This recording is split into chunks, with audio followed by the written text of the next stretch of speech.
Business session of the May 7th, 2024 meeting to order at 6:01 p.m. All council members are present.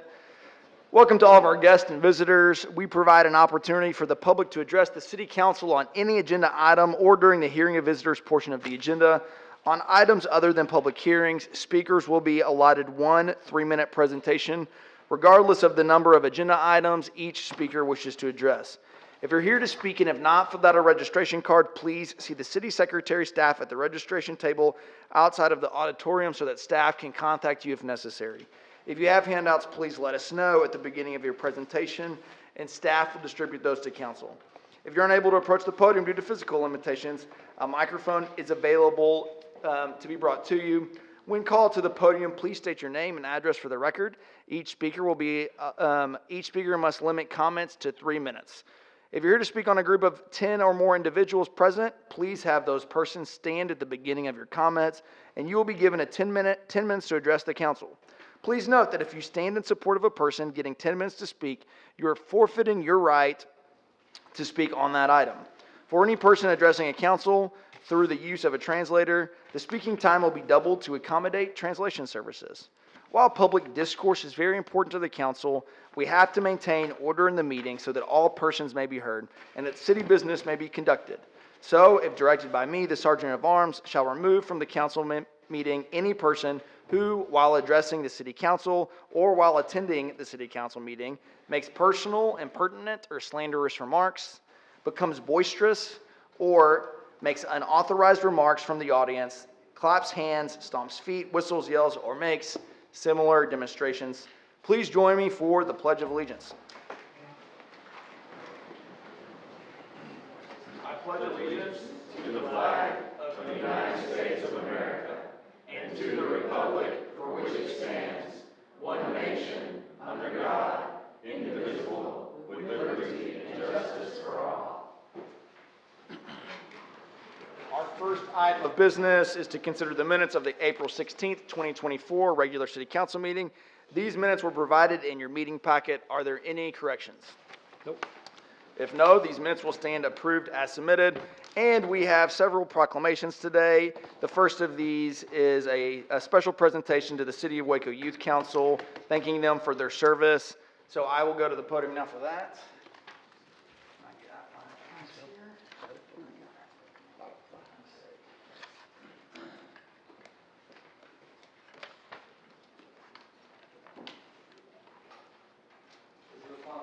It is a real honor to get to work and honor our Waco Youth Council, who does incredible work for our city every year. I'm going to call them up right now, and when your name is called, please join me at the podium, and you can just line up here, and then we'll get some pictures afterwards. The first I have is Addie Morris. Addie here? Mm-hmm. Oh, yeah.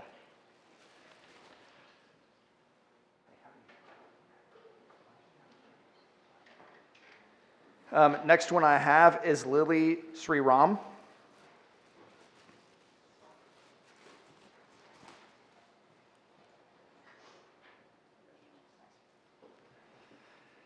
Next we have Kai Cousins.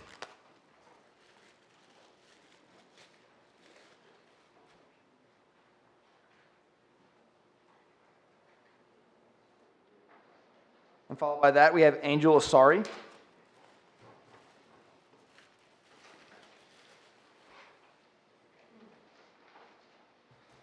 And next, we have Ethan Zimmerman.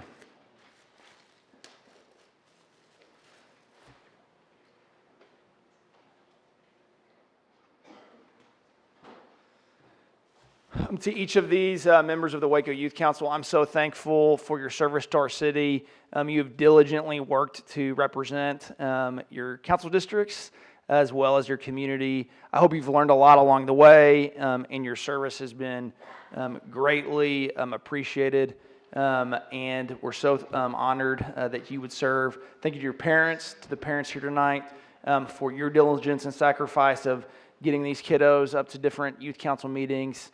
It's greatly appreciated that you would teach your kiddos the benefit of civic service.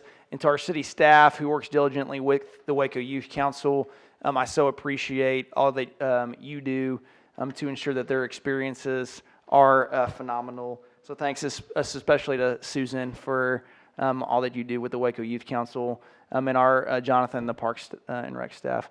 I see all the other Youth Council members here tonight. If you just wave your hands for us. So again, appreciate these graduating seniors. With that, I would like to see if y'all would come up on stage, and we're going to get a picture with the whole City Council. Let's give you guys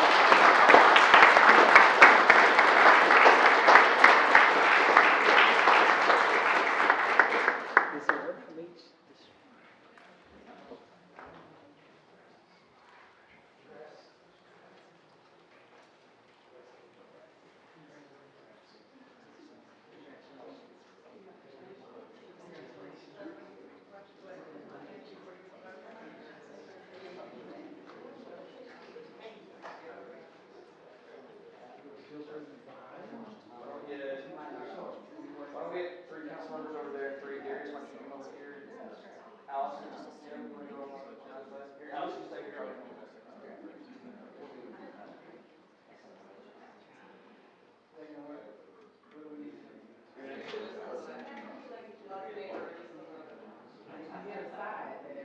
Yeah, that's true. All right, ready? Right here. 1, 2, 3. 1, 2, 3.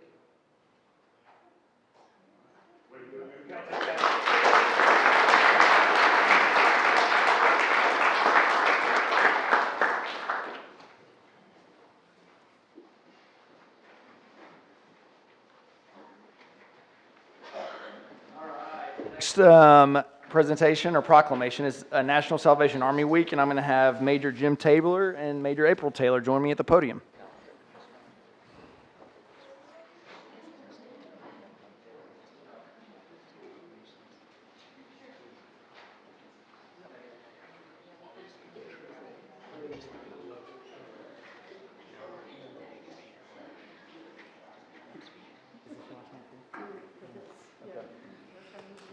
All right.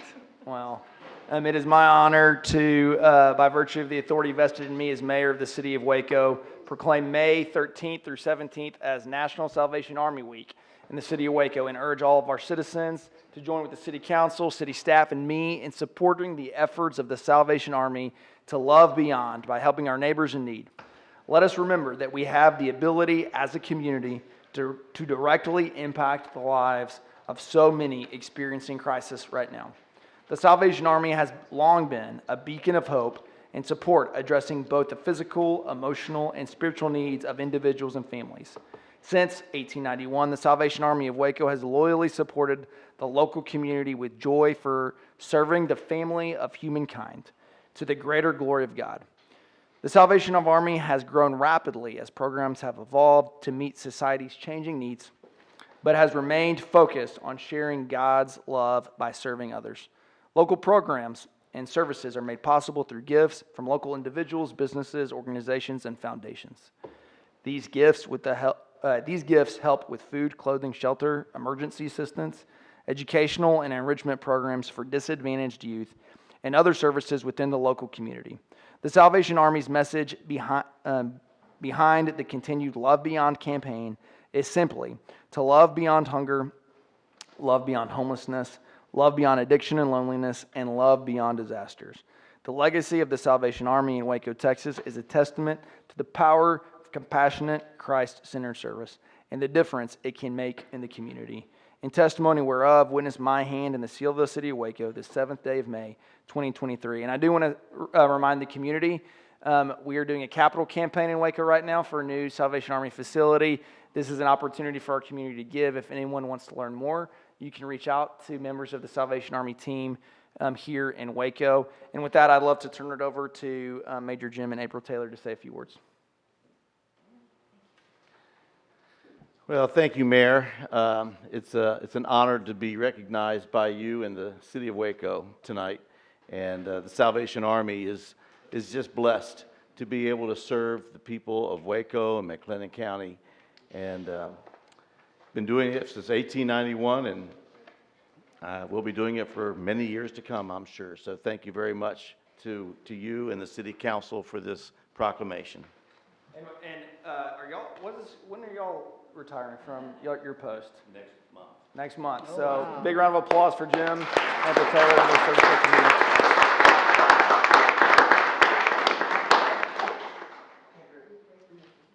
Let's go. Great. Yep, let's get a picture.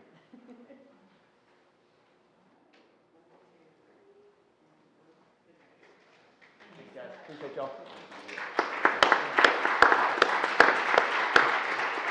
Okay, next I have a proclamation for Building Safety Month. If Bobby Horner from Development Services would join me at the podium.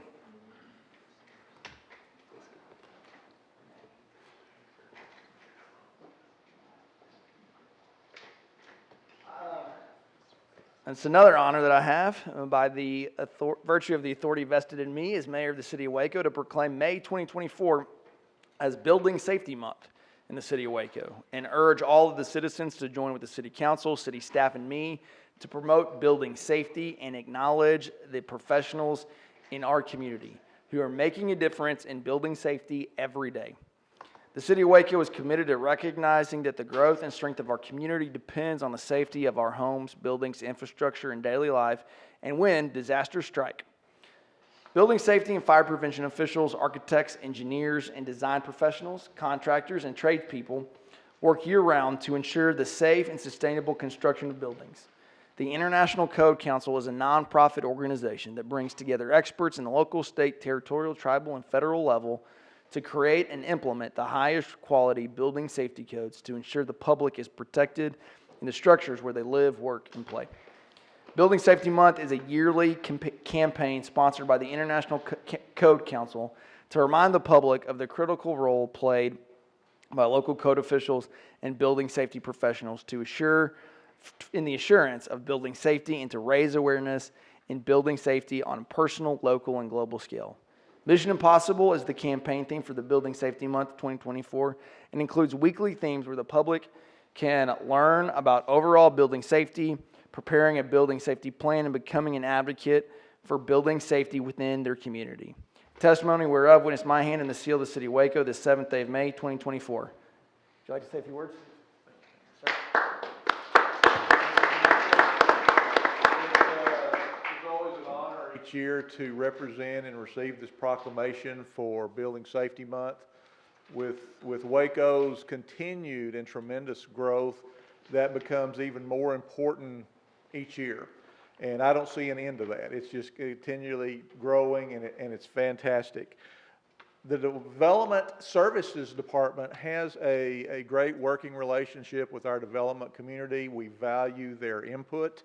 And so we not only have weekly meetings to get input, but they work with us when it's time to adopt the new building codes, which happens about every 3 years. This is critical for Waco because it not only, as we said, keeps our buildings safe, but it also goes towards and helps contribute toward the important ISO ratings, which affects our insurance ratings. So Building Safety Month is very important and critical, and I just want to thank you all for this proclamation. We're grateful for our development services team, and knowing that the theme is Mission Impossible, I'm sure our communications office or Josh Borderood's Instagram account is going to start having some appropriate messaging go out. Absolutely. Bobby Horner levitating on top of a, The lasers, yeah. everything just in time. Councilmember Bearfield, would you join me at the podium? This is a proclamation for the NLC, and it's important for me to acknowledge that Councilmember Bearfield serves as a director of the NLC, the National League of Cities. This is a great honor. We are very blessed to have a council member who has grown to have great recognition throughout the country for her role in her representation of Waco on the city council and how she contributes to this really, really important organization, which is of a national scale. So with that, I'll hand it over to Councilmember Bearfield to read this proclamation. Thank you, Mayor. You can stand to receive it. I appreciate you giving me the opportunity. The National League of Cities is an incredible organization that allows cities, towns, and villages a federal advocate in DC. And a lot of the things that have happened have been beneficial for the city of Waco for quite a while, from the days when Mom and Reverend Austin and Alice were going to NLC to today, that have been beneficial for the city of Waco have come from the National League of Cities. We continue to do this work and partnership because we can't do it alone. And so having that type of organization is important for us. So it is important to us to know that from the nation's smallest villages to its largest cities, local governments have played an essential role in transforming the United States of America into the greatest, most influential nation in the world. Local governments are responsible for providing vital services that support citizens and businesses such as economic growth and development, social activities, education, health services, safety, transportation, and cultural events. The National League of Cities, NLC, was first founded as the American Municipal Association in 1924 by a group of municipal leaders seeking greater coordination and representation in national affairs as cities, towns, and villages began rapid expansion. It is the oldest and largest organization representing municipal governments throughout the United States and the interests of more than 19,000 cities, towns, and villages across the country. Partnering with 49 state municipal leagues across the country, the National League of Cities works to strengthen local leadership, drive innovation, and influence federal policies that impact local programs and operations. With local governments being the bedrock of democracy, the National League of Cities has been the voice of cities, towns, and villages in Washington, D.C., and has championed federal legislation solutions that support municipalities across the nation. Therefore, we declare the month of May 2024 as National Cities, Towns, and Villages Month in the city of Waco and urge all citizens to join with the City Council, city staff, and him in honoring the great nation's local governments while celebrating the historic centennial anniversary of the National League of Cities. Founded in 1849, incorporated in 1856, the city of Waco is a proud member of the National League of Cities and has benefited from the organization's research, expertise, federal advocacy, and many opportunities to learn from other local governments. As we celebrate the 175th anniversary of our city, we acknowledge our own local government for its dedication and continued commitment to providing citizens exemplary municipal services throughout collaboration, accountability, responsiveness, inclusiveness, and transparency. In testimony whereof witness my hand, the seal of the city of Waco, the 7th day of May, AD 2024. So, thank you, Mayor, for allowing us to be a part of this organization and the continued work that we do in the various committees that we sit and stand on, from the Hispanic elected local official leaders to the Race Equity and Leadership Collaborative to the AI research that we're going forward to. And when Councilmember Kennard was here, he chaired the Fair Board at one time, so federal advocacy and monies. So we're busy at NLC making sure we get the stuff done for the city of Waco. So thank you. Thank you.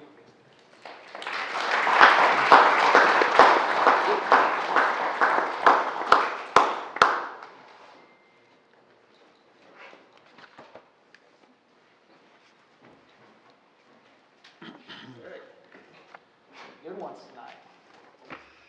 Next, we have our first public hearing, which is public hearing 2024-290. Mayor, will you call the standards of care public hearing first? We're going to group the Riverway public hearings together. It's 292, Mayor. 292, thank you, Yep. Jennifer. First, we'll do public hearing 2024-292. Mayor and Council, this is a public hearing for an ordinance of the City of Waco, Texas, adopting the standards of care for City of Waco youth programs, repealing all previous ordinances or parts of ordinances in conflict herewith, providing a severability clause, and finding and determining that the meeting at which this ordinance is passed is open to the public as required by law. In 1996, City Council approved the adoption of an ordinance to establish standards of care for City of Waco youth programs. Since then, the city has operated under these standards, which are required to be readopted annually. The City of Waco, through the Parks and Recreation Department, the Cameron Park Zoo, the Texas Ranger Hall of Fame and Museum, provides youth programs that contribute to the overall well-being of youth and families in Waco. These youth programs are held at the Doris Miller, Dewey, and South Waco Community Centers, the Cameron Park Zoo, the Texas Ranger Hall of Fame and Museum, and other outreach program locations. Pursuant to the Texas Human Resources Code, Section 42041B14, youth programs operated by municipality are exempt from state child care licensing requirements, providing that the governing body of the municipality annually conducts a public hearing and adopts the appropriate standards of care for which such programs through the city ordinance. This ordinance includes items such as staffing ratios, minimum staffing qualifications, minimal facility and health and safety standards, and mechanisms for monitoring and enforcing the local standards. In addition, parents must be informed that the programs are not licensed by the state. A copy of the current standards is provided yearly to the parents of each program participant. One revision to the standards of care for 2024 is proposed, which is the removal of the Bledsoe Miller Community Center as a location for youth programs. The directors of Parks and Recreation Department, Cameron Park Zoo, and Texas Ranger Hall of Fame and Museum jointly recommend that the City Council adopt the standards of care as set forth in the attached ordinance, which shows the recommended revision. Any questions for staff? We will open a public hearing for comment. Is there anyone here to speak on this item? I'll close the public hearing and ask for a motion. Move for approval on first reading. Second. Motion is second. Any discussion? Please poll the council. Bearfield. Yes. Rodriguez. Aye. Holmes. Porterud. Yes. Ewing. Yes. Meek. Yes. That motion carries. And now we will move to public hearing 2024-290. For the benefit of the crowd, we're going to call up Clint Peters, Director of Development Services, as well as Jeremy Pacina, Interim Director of Economic Development. I'm going to give kind of an orientation to the next three public hearings before we call for public input. Clint? Thank you, Bradley, Mayor, Council. I'm going to go over the first two public hearings that deal with the zoning request for the Riverway development. So there's actually three components comprised of these two public hearings. One is land use plan and zoning changes to establish the base zoning for the development. Two is to create the Riverway Overlay District, which is a set of unique regulations for this development, which include the Riverway Design Book, which is the third component. So the 291 is the public hearing for the rezoning. This property is 521 acres bounded by MLK, Lakeshore, and Brazos River. The rezoning right now, the current zoning of the property is mainly R1B, single-family zoning. There is a little portion of C3 at the intersection, about 8 acres. And the plan would be to rezone it so you would have C2 at the corner and down here further towards the river, and then 2 tracts of R3B, which is a low-density multifamily district. And those base zoning districts fit in with the design book, and you'll see the land use plan for the development as we go through the presentation. This is just an overview that shows how that base zoning would fit in with the collector network of streets for the development. You can see there's a main collector that comes in off of MLK where the zoning is, and then there's a looped collector throughout the whole development. And you can see how that base zoning fits in with that collector system. It ends up being about 60 acres of C2 zoning, which is mixed use that allows both commercial and multifamily up to 25 units. And then about 30 acres of the R3B zoning, which is a low-density multifamily zoning that allows about 13 units an acre. And then the remainder of the property is our R1B, which is our standard single-family zoning. Now getting into the actual overlay, and this incorporates the whole property. There are, it's basically everything in that area that's bounded by MLK, Lake Shore and the river. There are 4 tracts that are excluded from that or that are not owned by this developer. There's about a 30-acre tract at the bridge, and then the senior living complex, and there's 2 single-family homes in the middle. But everything else would be included in this overlay district. The overlay would adopts the overlay boundary, which you see in yellow. It adopts the Riverway Design Book, which we'll go through. It has all the different design standards for the 3 districts, one being the commercial district with the base zoning of the C2, and then the moderate density residential district, which is that R3B area, and then our residential district, which is the base R1B. It also has a list of prohibited uses that would be allowed in the base zoning but aren't in line and are incompatible with the vision of the development. Some examples of those are mini storage, SDRs in the residential and short-term rentals in the residential area, types of uses like that would be prohibited. And then the overlay also establishes the Architectural Control Committee, which would be appointed by City Council. It would be made up of 2 residential property owners, 1 commercial property owners, and then 2 representatives from Waco. And that Architectural Control Committee would make recommendations on any variances or amendments to the overlay or the Riverway Design Book. Could you repeat the breakdown of the architectural control? So it's made up of 2 residential owners within the property, 1 commercial property owner within the overlay, and then 2 representatives from the City of Waco. So the total of 5. Thank you. So moving on to the design book, this is the land use plan for the overall development. It includes 16 pods, and those are those different areas defined on the map. There's 1 commercial pod, which is the red area right at the corner of MLK and Lake Shore. It's about 16 acres. There's 2 multifamily pods. Those are the brown area on the map here and here, which is about 30 acres, which can support up to about 695 units. And then the moderate density pods, there's 2 of those, and those are those orange areas that match up with the R3B base zoning, which is about 25 acres and about 232 units max.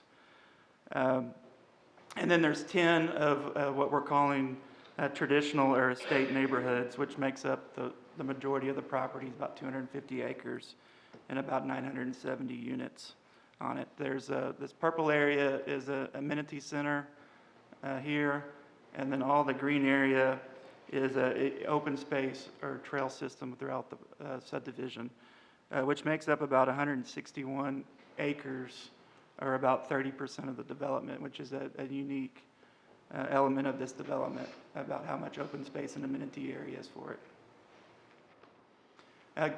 Diving a little bit deeper into each one of those pods, the traditional neighborhood, this is the bulk of the single-family homes. These would be detached homes at a medium density, about 4 units an acre, maximum density between 40 to 60 foot wide lots with a maximum unit count of 884 units.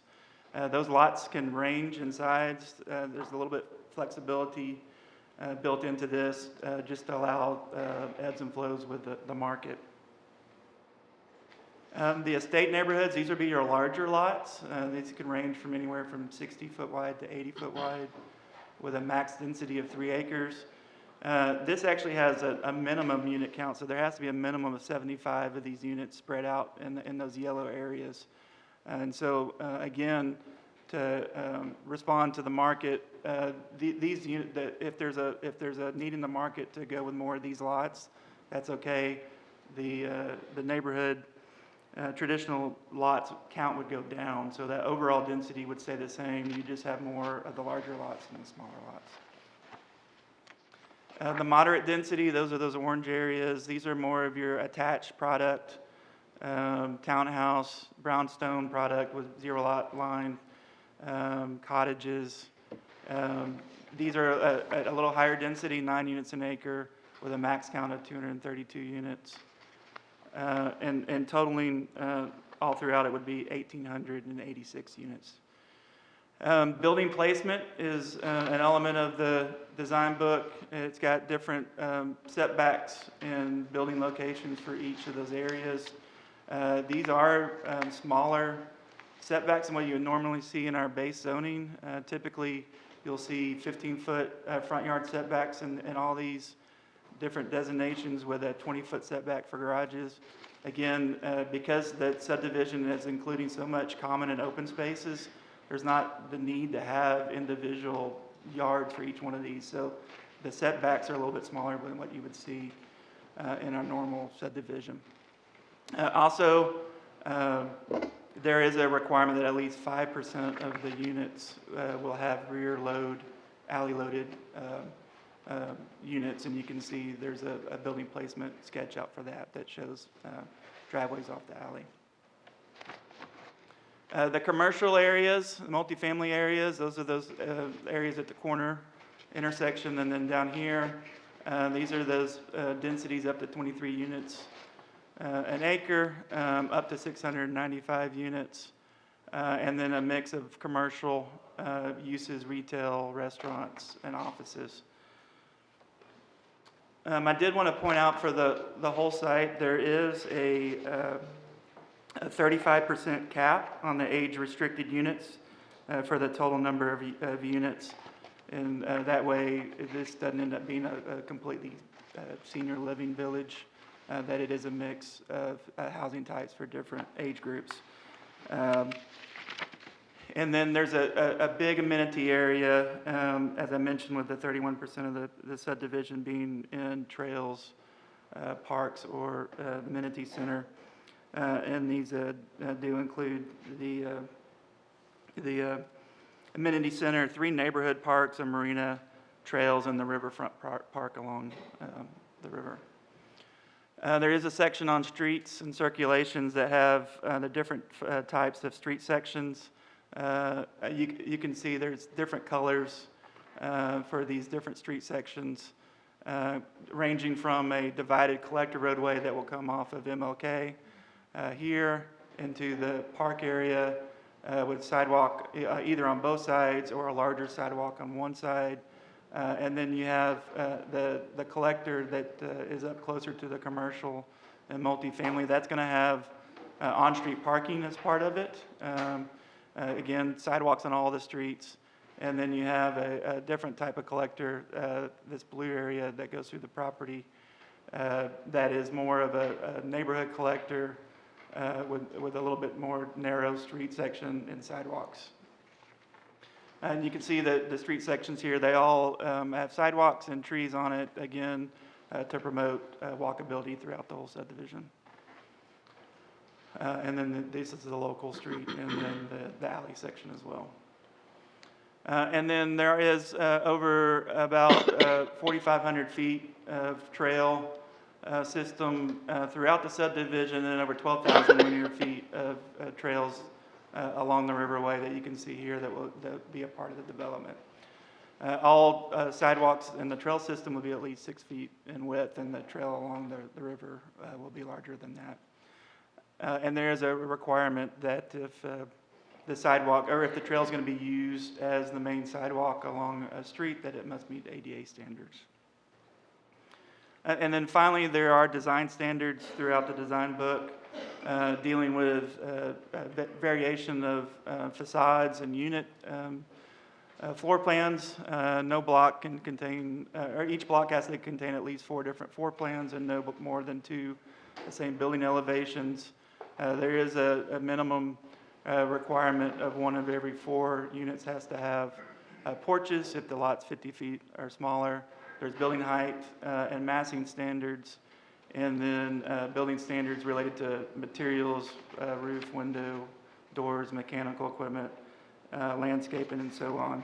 There is a requirement that none of the siding can be that ephes material or vinyl siding. And then here's just some pictures of the site. This is looking from Lake Shore. They did receive a special permit to start digging out some of the material from where the marina is going to be located. That's what you see there. This is looking back towards the east down Lake Shore. And then this is the main intersection where the commercial will be at Lake Shore and MLK. And Plan Commission did recommend approval of both the zone changes for the base zoning and then the creation of the Riverway Overlay District of 8-0. And I'll turn it over to Jeremy for the next public hearing. Good evening, Honorable Mayor and City Council. This is a public hearing on an No. ordinance. Just No? No. Okay. never. That's all I have. I think at this point, you can take questions from the council. Zoning and the overlay? Well, and anything Riverway related Okay. that's posted on the agenda. But the bottom line is 290 is a zoning case, and then 291 and 293 are TIF related. And Which ones are we talking about? For 290 and 291. one is the, And then- yep, and then 290, He just 3 amends is the the project economic and development. financing plan for the TIF to add good. Riverway. any questions for staff on this? Mayor, just a note, I filed an affidavit for substantial interest in all three of these items. Won't be participating in discussion or voting. Got it. Okay, We're asking for questions on just 290 and 291? As well. Any of the three of them? Any of the three Riverway items, you've got the team at the table to, Okay. and then in a moment, we'll have each of them stand at the podium, do the traditional intro to the public hearing, and give the audience a chance to engage if they'd like, if they've signed a card. Okay. What was Jeremy going to talk about? Say what now? I was going to do the formal public hearing notice, which we won't do until after the council's had a chance to engage with questions. Because you didn't have the benefit of the work session presentation today, so we're providing this this is as an, basically a work as an session alternative. presentation. That's right. We'll still go through traditional podium, public hearings. I'll ask for questions for staff. Gotcha. Any questions while they're at the table? Yeah, just a couple. I mean, I think this is a interesting project, good project. Again, it's been, land that's been sitting there for a long time. Just a couple questions on the deal. Well, and I'm just gonna rapid fire these because I've written them down in that fashion. Will local builders be able to participate in or is that question related to any one of these three? So what's on tonight's agenda is the zoning changes. I'm kind of summarizing the zoning changes. Yeah. And then the amending the project and financing plan for TIF to allow Riverway to be in it. So kind of almost, I'm going to analogize it to, you're having the first reading of the change to the project and financing plan, which is almost like a constitution for the TIF, so that then it would allow you at your next meeting, if y'all were to pass this on first reading, the project and financing plan, you would have a second reading of this ordinance, and then also on that agenda, you would have approval of the development agreement and of the MMD. So Which isn't up, that's not. being that's voted not on tonight. tonight's agenda. Okay, my questions probably have more to do with the latter than the former. Let me see. Yeah, so yeah, I don't think, my questions will be all at next week's deal, because this, I'm supportive of the land use change and the zoning change. That's all I have there. So for clarity, in 293, this is just amending our TIF, or TERS, to allow this project? So it's amending the project and financing plan of the TIF to add Riverway and the approval of up to $130 million for this project in the project and financing plan. And then how does that, just for technical clarity, how's that distinguished from voting on next week's potential award? Changing a project and financing plan has to be done by ordinance under state law, so it has to have 2 readings. So on tonight's agenda is the first reading of the change the project and financing plan, which adds Riverway and adds the $130 million. And then on the May 14th agenda would be the second reading of these zoning items, the second reading of the project and financing plan, and then in separate agenda items, you would approve the development agreement, which has particulars like timing and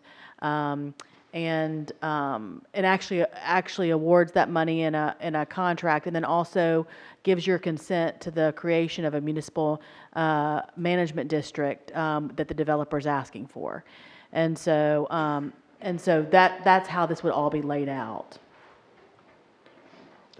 So if there's questions regarding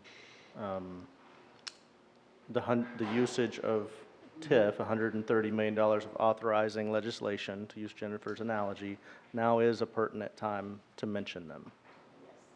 It's not off the table, like it's, now is the time to I just talk want, about it. because I didn't know if this was the one that begins the conversation. Clearly, we have, there are issues and questions about using $130 million for this project without full understanding of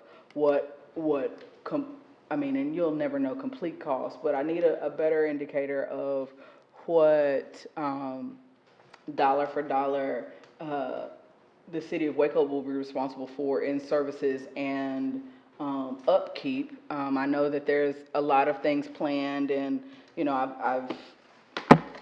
we're here. I mean, we got it. All the things with the books, but I know that there's some costs that I don't know have been considered in this way, and I want to make sure that I have full understanding, and at this point I don't. I think we've had one executive session, we've had one work session, and I don't know that I can agree without, there's some questions that I don't have answered. There are other questions that involve the MMD and other things, and I know that we'll get to that later. But if the one question hinges on, do I want to approve $130 million for this project, I have some hesitation. Not because I don't like the project, I think the project is awesome. I just have some unanswered questions in the city's responsibility post $130 million that leaves me with some concerns. I want to agree with Councilmember Bearfield. I'm not sure that I'm comfortable approving $130 million without having a full understanding. I don't think I've had enough discussion and understanding of what you're asking me to vote on. I'm not comfortable doing that at this point. I'm not saying it's not a good project, but I'm like Councilmember Bearfield. I'm not quite comfortable voting for $130 million worth of money from the city of Waco to this project without more discussion. I want to hear what the rest of the council feels about this. Inclusive of information that we've been given today from Bosqueville ISD. So, I don't know that and perhaps, the public hearing might expose some of that information. that'll be great. Any other questions for the guys at the table? There's, Man, I hate to divert away from the guys at the table again and just confirm one last time with our Right. wonderful city attorney and city manager. What we are voting on tonight, remove the overlay and land use. I feel like everyone's got a pretty good grip on what that is. 293 will be specific to essentially creating the structure within which we are able to award the TIF money at the following meeting. Is that correct? Am I saying that correctly? Right, so yes. Currently, the project and financing plan, which is, and this is not a perfect analogy, I'm sure Paul is cringing back there, but it's like the Constitution for the TIF, meaning if it's not in the project and financing plan, Can't happen. you can't have a contract. And so what this is doing is, it is amending the project and financing plan to add this project. And then at the subsequent meeting would be the second reading of that ordinance to add the project, and then a resolution to consider approval of the development agreement, which would award the money to the developer in a contract form. Yep. So we have the opportunity to vote, we will have, this body will have the opportunity to vote for or against a contract awarding that money at a subsequent meeting. Yes. Yeah. Does this only open the conversation and would allow those questions and concerns that I have to be addressed? Or is that something that needs to be continued to another meeting so then I could get that information? That's totally the council's purview about whether or not you feel comfortable at this point approving the project and financing plan on first reading and the zoning issues. That would be completely what your comfort level is. Bradley, do you agree? I definitely agree. I think that the schedule that's been put together, it may not be able to be adhered to and fully answer the questions that you have. So, To which set are- expectations. to that set might not be- expectations, no, it may not We'll be- have an opportunity to vote for or against that at that time. yeah, we may need to engage with multiple parties to answer those good questions and fair questions. It may not be 2 weeks worth of work. It may be a lot longer. It may be 6 weeks, 8 weeks. So I just want to set the expectation that it may take time. Any other questions for the guys at the table? Yeah, so I'm just want to be clear too, because this is confusing. Because even if we approve all three of these, we still have another shot. These all take 2 readings, right? Everything before you today it is on a first reading. So everything before you today takes a second reading to become finalized. And then there will be a whole other public hearing on the project itself. Is that correct? It won't be a public hearing, it'll be a resolution on the agenda. Okay. Approving contract, and there will be a resolution on the agenda to consent to the creation of a municipal management So district. those will come in the form of resolutions? They will. These are a series of 2 readings each, these 3. Correct. Second. That's The correct. approval of the deal itself will come in the form of a resolution. That's At right. some future. Right, so should you pass, and I'm gonna ignore the zoning for just a second, and focus on the project and financing plan. If y'all were to pass the project and financing plan tonight on first reading, it would come, as it's scheduled now, keeping the timeline that was discussed with the developer, it would come back to you on your May 14th council agenda for second reading. At the same time, there would be 2 resolutions on the agenda. One resolution to approve the municipal management district and one resolution to approve the development agreement. If council were to not approve on first reading tonight the project and financing plan or delay it, none of the rest of those items could come back on the 14th. They would come back, said a different way, you have to have the second reading of the project and financing plan before you can approve the development agreement. And if at that time, next week, council members still decided that there wasn't sufficient information to make a decision, we could continue the second reading?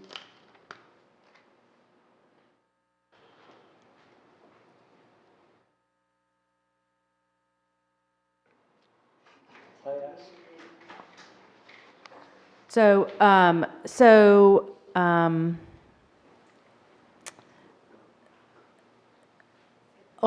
second reading, you could delay the second reading. I'm only hesitating because of the newspaper notice required for amending the project and financing plan. You have to publish in the newspaper 7 days before the public hearing. So I'm only slightly hesitating about second reading, but you could delay the second reading a certain amount of time, I think, and still be okay. Maybe not for 6 months, maybe not, but you could delay it a little You while. could certainly choose not to vote on the agreement if you chose to not vote. Sure, I mean, you know, what one option would be, as y'all can with any public hearing, is to open the public hearing and move to continue the public hearing to a date certain in the future, like y'all do on zoning cases. Y'all could do that for this one as well. Okay. Say that one more time. So like y'all do for zoning cases sometimes, you could open the public hearing on the amendment to the project and financing plan and continue it to a date and certain. So you'd pick a date, and I'm just gonna pick a random date, let's say June 4th. You could open the public hearing on the amendment to the project and financing plan and move to continue it till June 4th, and that keeps open the public hearing and would mean that we would not have to republish the notice in the paper. On the second reading. That's right. That's what you're saying? Well, no, you would open the public hearing, not vote on first reading. Your first reading would be on that, whatever date you chose, the June 4th date. I have a couple questions for Jeremy. Jeremy, this is, the way that this TIF agreement, I believe, is proposed to be structured as a Eat What You Kill TIF award, is kind of how we've kind of colloquially called it, and that means that any of the award given is going to be paid for out of the increment that it generates, correct? Or it's performance-based, so they have to generate the increment that they would then receive after payment of taxes. I think that's a really important point for the public to recognize, is that there isn't a big pocket of pool of money that we're pulling from some other source to pay this. As the property tax value goes up, a portion of that goes to the development public infrastructure.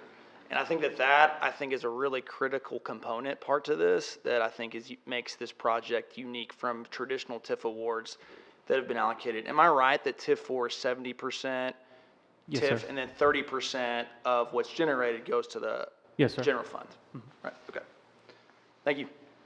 Any other questions for the guys at the table? Yeah, and then, this always confuses me too, and this will probably get more into when we see it in the form of a resolution, but the 130 million, the principal amount that, most of that is interest carry, right? Interest carry in the future, I think the Interest principal and amount is 50-some million. Inflation. No, So, it's more than that.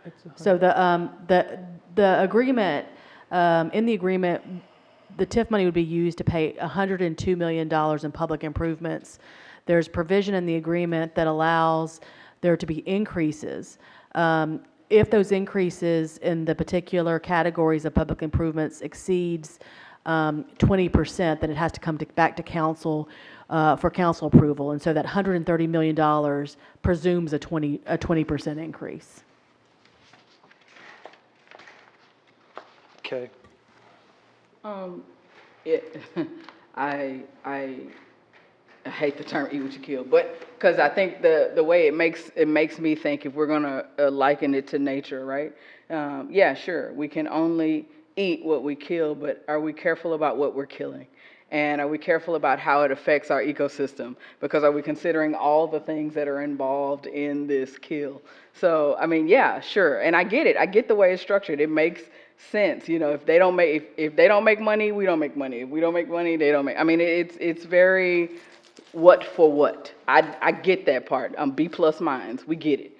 I don't know that I have enough information about everything else. And see, the fortunates or unfortunates about being in this body, in this seat, is we have to. Yeah. Your phrase is what? Your 70-year goggles? You know, I've got to think about, you know, the councils that'll be when this beautiful, wonderful neighborhood, you know, this master planned community comes to its actualization of the, what, 600 whatever million dollars in property tax revenue, what will be the cost? And so I don't think, I mean, I think the development is a great idea. I just want to make sure that we're sure in what our costs are and all the things that will come to that. And I haven't been given enough time to make that decision. Are there any more questions? We're going to have time for a public hearing, hear from opponents, and get into discussion. Are there any more questions for the guys at the table? Just one more quick one. Even in a worst, and again, I don't know if I'm supposed to ask this now or at the resolution, in a worst case scenario, would it ever go beyond the TIF and claw back into the general fund? Let's say the infrastructure got built, or the road got built, and the park the rest of it, the the value of the homes somehow got delayed, and then the project just failed. How does that obligation of refunding the infrastructure It's claw all back into based general? on the property taxes that they pay. So if the project were, to not turn out the way that we expected as far as the values, they would be reimbursed based on the values that were there and paid back. So they could maybe never hit the cap if the project didn't go the way it was planned. They could maybe never get to that full value of the TIF grant. But that would be because it's a Repayment only comes from performance-based. TIF. It doesn't come, it wouldn't in a worst-case scenario, meltdown Just to scenario. clarify, it doesn't Well- just come from TIF, it comes from the tax increment that this particular development Yes. generates. Yes, sir. Yeah. I mean, because no other projects are being delayed or halted in TIF 4 because of this. I mean, My understanding. we're clear on that. No existing projects. No existing projects. No existing TIF 4 projects are being affected by this action. But we do need to know, I mean, because we don't know what has already been awarded, what they're gonna deliver and produce, so we won't know what the TIF will be able to do post this. Correct. Is that correct? I mean, yes, that is correct. I won't go into the lengthy dialogue that I had at a prior meeting, but I do have concerns about TIF 4 that I've shared with the council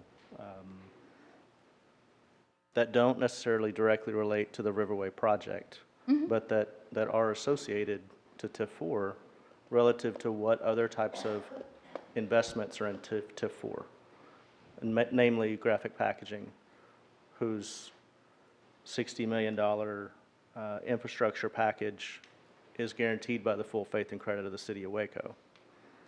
But again, I won't go all the way through that again. I do want to see a couple more tax rolls before I'm going to bring you more TIF 4 projects. Well, and you asked a worst-case scenario question, so, I'm a lawyer, and I can think worst-case scenario. If the council were to dissolve the MMD, if the council were to create the MMD and then decide to dissolve the MMD, the obligations of the MMD are the obligations of the city. So that is one scenario where I could see, now that's completely in your control to decide not to dissolve it, but that is one scenario where perhaps it could be general fund. But we're not voting on MMD tonight. No, but I was just trying to answer Councilmember Holmes' question. Of how, if at all, it could reach the general fund, and it would just be through the dissolution of the MMD. Which, Any other questions for the guys at the table? All right, thank you. We will move now to public Appreciate you hearing guys. 2024-290.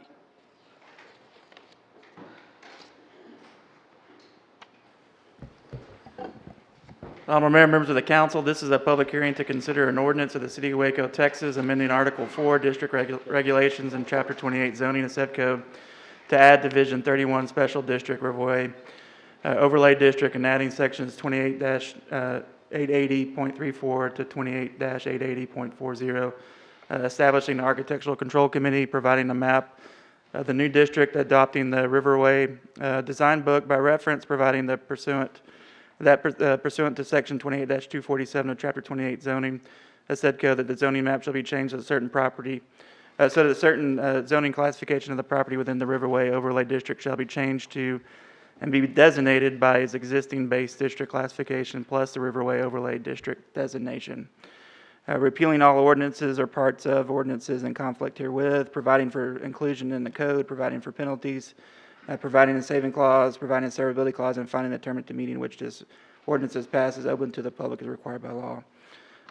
By a vote of 8-0, Plan Commission did recommend approval of the overlay district as proposed. Are there any more questions for staff? If not, we'll open up a public hearing for comments. Are there any proponents here to speak on this item? Mayor, Council, it's a pleasure to be here. Dan Nafe, Katy, Texas. Been working on this as a company now for a couple of years. Very excited that we're here tonight. Obviously very excited that Plan Commission has already recommended by unanimous approval to move forward. So I'm here and with the team to answer any questions you might have. Any questions? Thank you. Specifically this is just the the zoning change. zoning change and overlay, or not even overlay, just the zoning change. Yeah, just zoning change. Any questions on the zoning change? Okay. I do have, thank you, sir. I also have a card for Chris McGowan.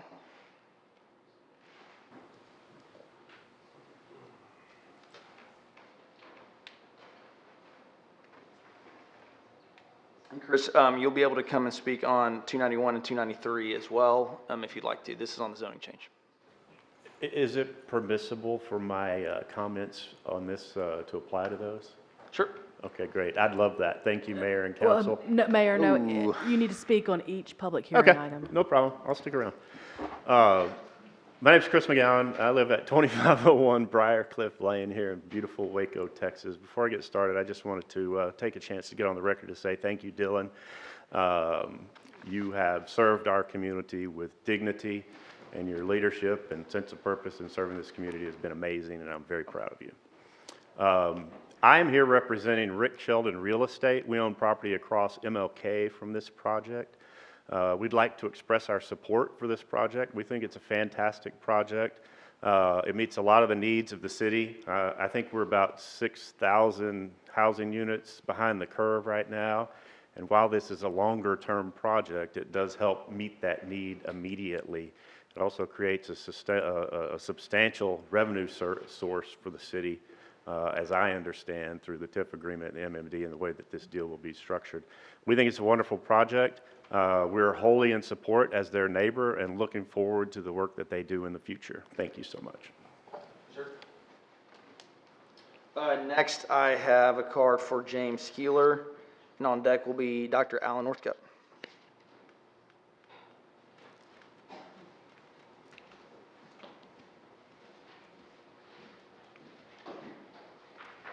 Council and Mayor. James Skeeler, 7636 Rock Creek Road, Waco. I'm the superintendent of the schools at Bosqueville ISD, and I'm here tonight representing the ISD and the Board of Trustees to express concerns of the school district regarding the implications of the Riverway development and possible financial impact it could have on Bosqueville ISD.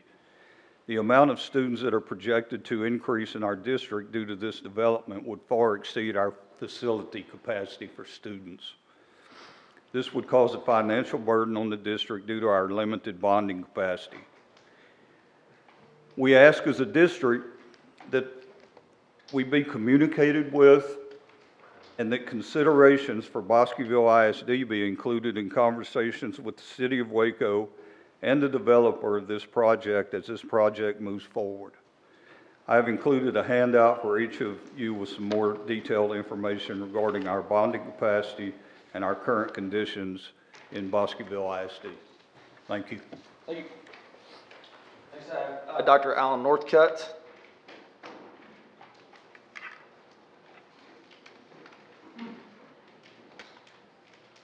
Alan Northcutt, and you do have a handout. Now, looking at 290, there are a lot of rules, regulations about the various home units and what they can do and can't do. And I'm looking at this from the climate crisis standpoint and the fact that the council has pledged to do all it can to lower the city's greenhouse gas emissions. In one of the sections, 5.13, it says, quote, transformers, switch gears, and other utilities such as gas. So I'm assuming there would be gas lines planned for this subdivision.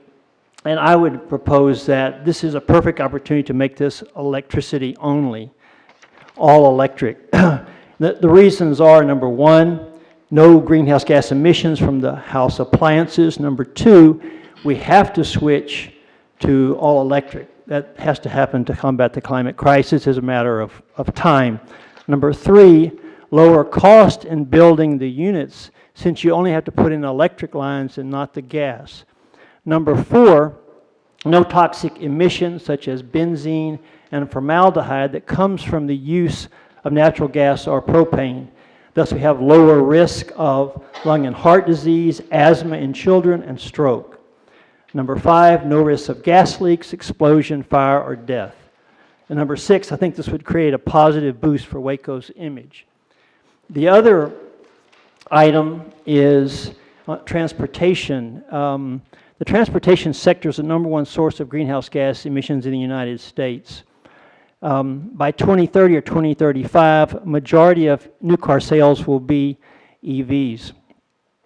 Therefore, I propose that these units be required to have a 240 outlet in the garages.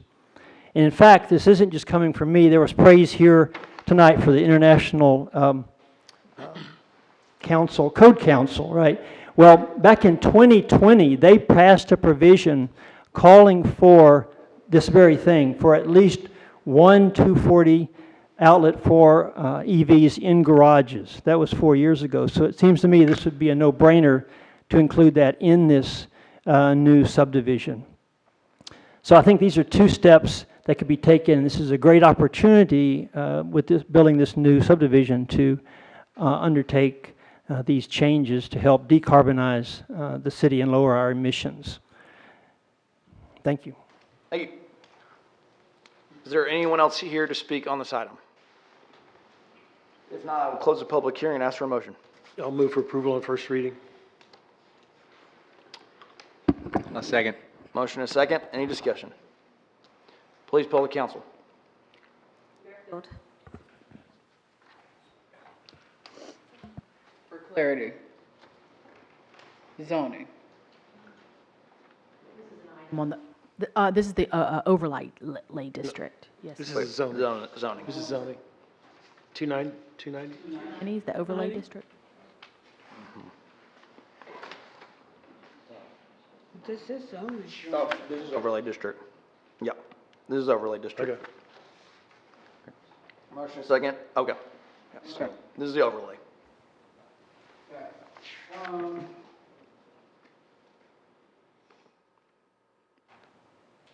Yes. Rodriguez. I'm sorry. Did you call my name, Michelle? I'm sorry. Yes. Holmes. Aye. Ewing. Yes.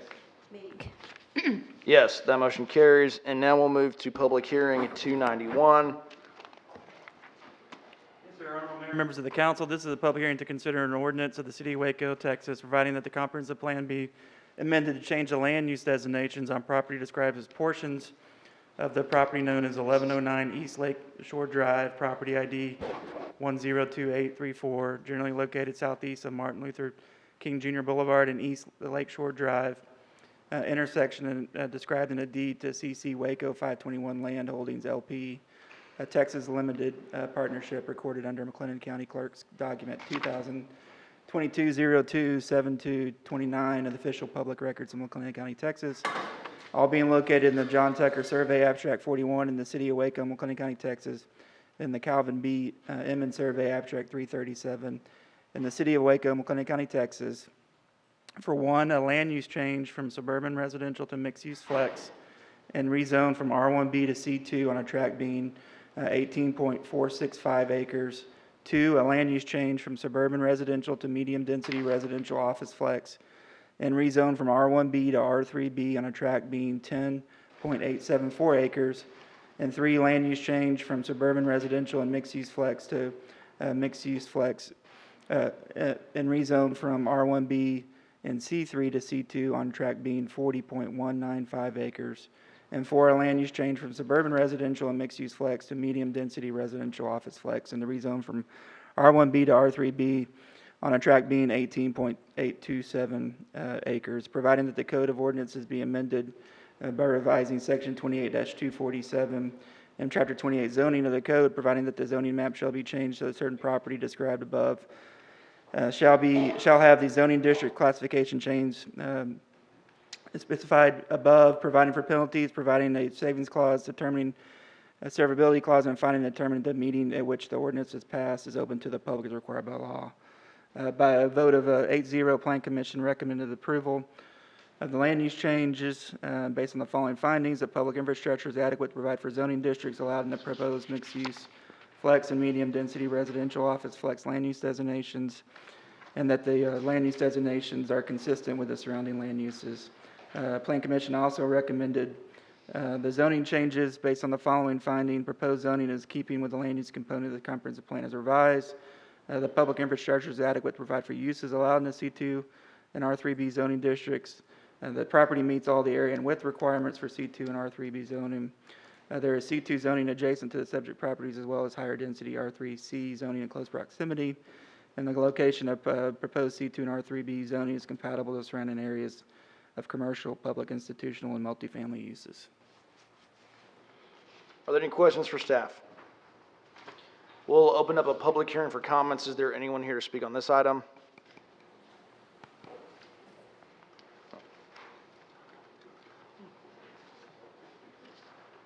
Council, Dan Naif again, Katy, Texas. I have a couple of general comments about where the project stands today with the current zoning, what our plans are, and what gets accomplished by the master development agreement that's in front of you today, and when you have another chance to vote on it here in a couple of weeks. Under the current zoning, we, as a developer, we could come in and not ask for any variances, literally build about 2 times the amount of houses that we're building out there. We'd be allowed to do that. And I certainly respect the comments from the superintendent. We would generate children in those houses that would go to that school district. The benefit to the school out of that would be whatever economic value comes from those houses that are, quite honestly, I think any reasonable person would conclude are going to be a lot less money than the houses we're building. Why? You saw the image. There's a marina going in. There's 30% of it's open space. There's requirements in the design guidelines in the overlay district that we are accepting, that you are placing on us as a team working together, that by just definition, any reasonable person would believe they're going to be more expensive. So you have more expensive homes and less children. Regardless of any issue with funding schools, I feel our project is better than the underlying alternative. I would also suggest the same is true for the gentleman that brought up the environmental concerns. Half the houses has to be better on traffic, pollution, gas, and everything else. So thank you. I just wanted to add those comments. Can I ask you a question? Because I am sympathetic to the concerns of the superintendent at Bosqueville. And I think his request is fair, is that, you know, our staff at the city and you will coordinate and have conversation with him and work in partnership with him as the development proceeds. Is that something that you'd be willing to do? Our track record has, I'll stand by the track record. We are community. Community is made up of schools. I will be happy to have further discussions with the superintendent, his board, and as we go down the road. I think that the least we can ask for is that the developer and the school district and our city staff who's in development services working in coordination with the ISD to make sure that we're able to move forward collaboratively. Again, I'm not sure what all that means. Our track record stands for itself. We will continue to work with the superintendent. I can't make promises here today on what the outcome of that is. I think, again, the statements I made are indicative of how we are already a good school partner, and we will continue to be, and I look forward to those conversations. Thank you. Is there anyone else here to speak on public hearing 291? If not, I'll close the public hearing and I'll ask for a motion. Move for approval on first reading. Second. Motion is second. Any discussion?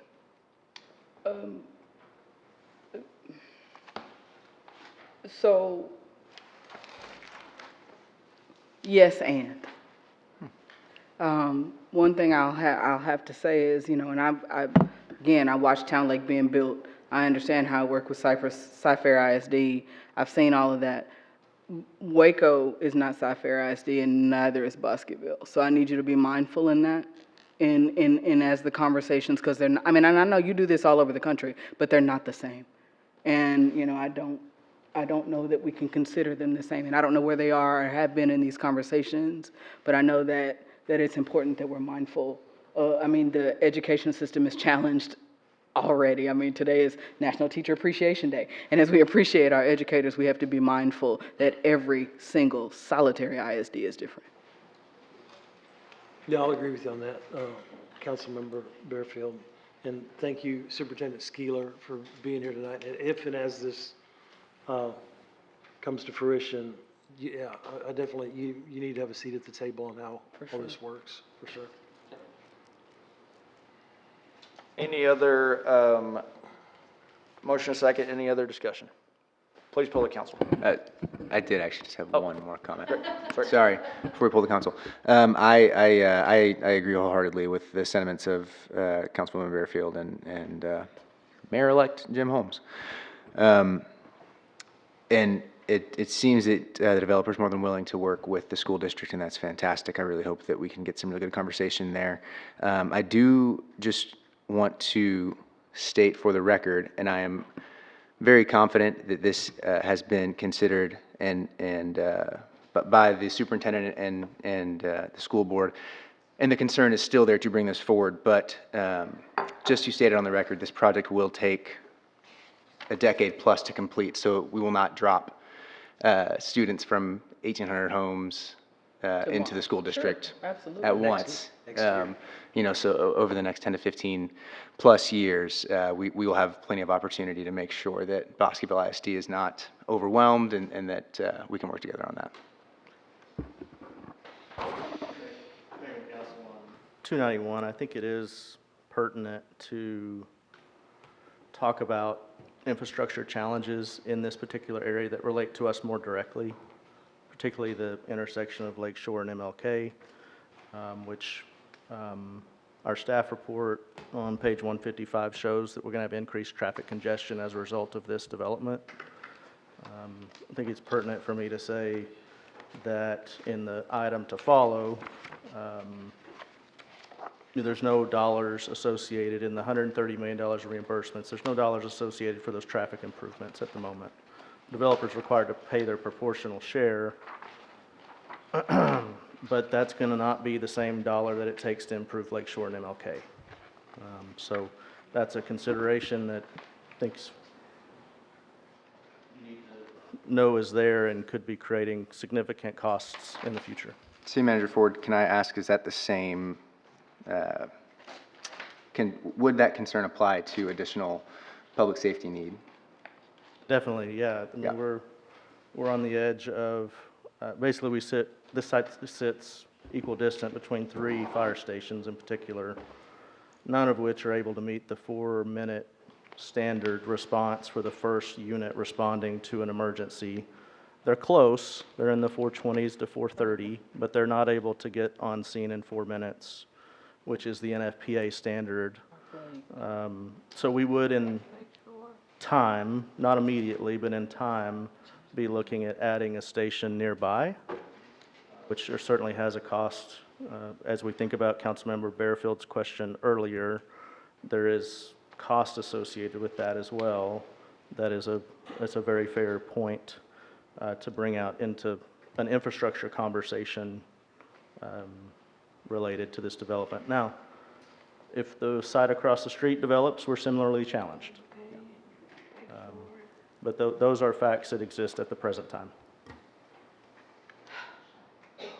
Thank you for confusing me even more, Bradley. Geez. That definitely wasn't the aim, Councilmember, but I think that those things are important for us to talk about. No, it is important. Anytime we use any of our money, it's important for us to know why we're using it, how we're using it, and where it's coming from. And This is just a zoning change. We're not using any money on this one. no, but I was referring to his comment, not this. Yep. Thank you.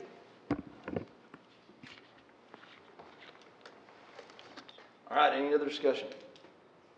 Please poll the council. Bearfield.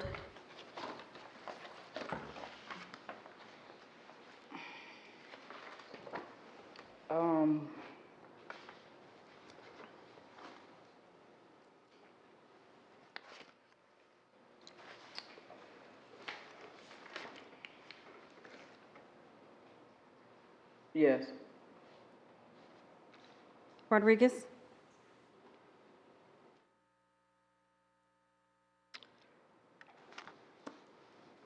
Thank you for confusing me, Bradley, but I'll vote yes. Holmes? Aye. Ewing? Meek?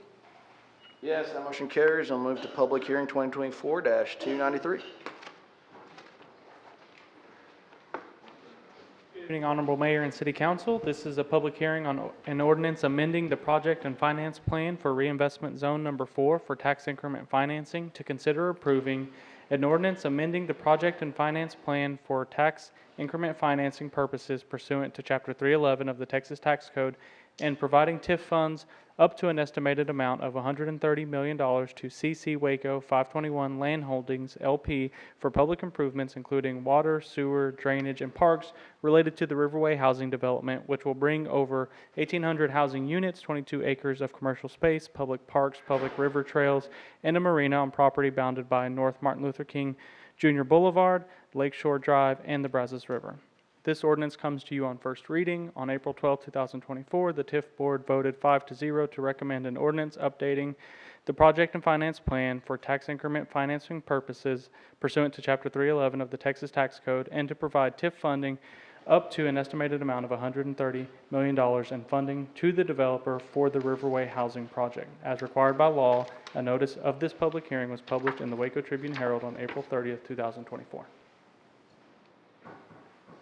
Are there any questions for staff? If not, I will close, if not, I will open a public hearing. Is there anyone here to speak in favor of this project?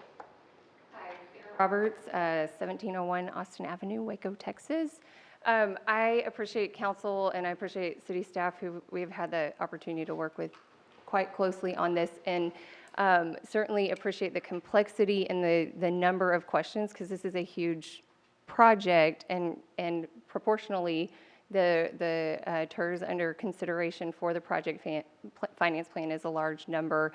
Just to put into context, I think some of the, as a citizen, why I have been excited to work on this project is the opportunity that that location has in all things. I think, you know, my background in economic development, and then on the site location side, whether you're citing a grocery store or an employer, you're looking at rooftops, and you're looking at houses, and you're looking at the number of people that will populate and be the consumers or the employees in that. And the city has strategically created these priorities in TERS 4 to see new growth and activity come into the core of the city, come in and use existing infrastructure. And this is a use that it was intended for, to put a density right next to commercial corridors, whether you're going 25th Street, Elm, Waco, Waco Drive, Herring, in 15th Street, any of the commercial corridors in the city's core, get the indirect benefit of this population being there. And I think some great questions have been raised, and I hope that in between now, when the project finance plan would allow for this project to be considered in the future for its agreement, that we will be able to have the support to create that capacity so that we can then hopefully answer the questions that have been raised. I know there are some that are going to talk more specifically to some of the MMD and the ongoing expenses, but I hope that there will be an opportunity to consider this and look at the opportunity to really bring a substantial impact into the heart of the city. I think, just to put it in context, when TERS 4 was created, the total tax base in TERS 4 was $600 million. That was 11,000 acres. This is 500 acres, and we have the opportunity in the next 10 years to put that amount of investment on the ground. It is phased. I appreciate Councilmember Ewing pointing that out. We're not talking about overnight seeing that. It is phased. It is performance-based. The developer has to perform in order to get the reimbursement back, which we'll talk about next meeting. But right now, all we're talking about is adding that taxable value into the project finance plan so that we would have the opportunity to reach an agreement on that reimbursement and the obligations that it would be required to support that. And so I really greatly appreciate council's consideration and the amount of deliberation, and I appreciate your service. Thanks. Chris McGowan, oh, you can go. Yes, my name is Jonathan Fink, and I'm with the firm of Allen Boone Humphreys Robinson, and we represent over 700 special districts within the state of Texas. and we're working with the developer on this project for the financing structure and to build the best community working with the city. And in all our districts, we view it as a partnership with the city.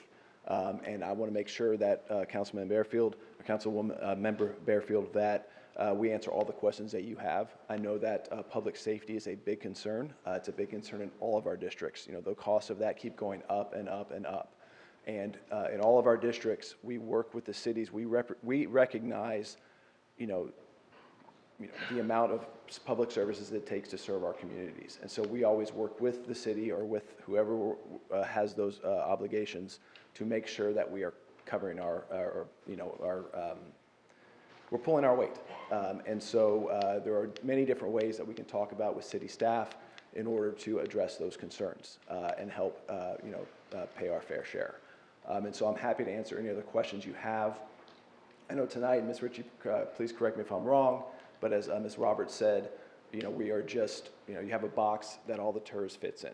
And we have to expand that box before we can enter into the agreement. And so all we're really doing tonight is expanding that box to be able to fit the new TERS plan and the new agreement into it.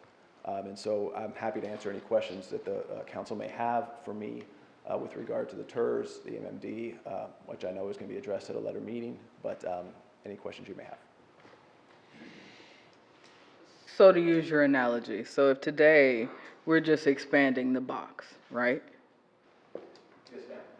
I will cede the floor to Ms. Ritchie on that as the city attorney, but that's And the way I view it. So today we're just expanding the box, but should I at the next meeting, or if we, push to get further information from staff and the developers, if I still choose at that point that the box is not working for me?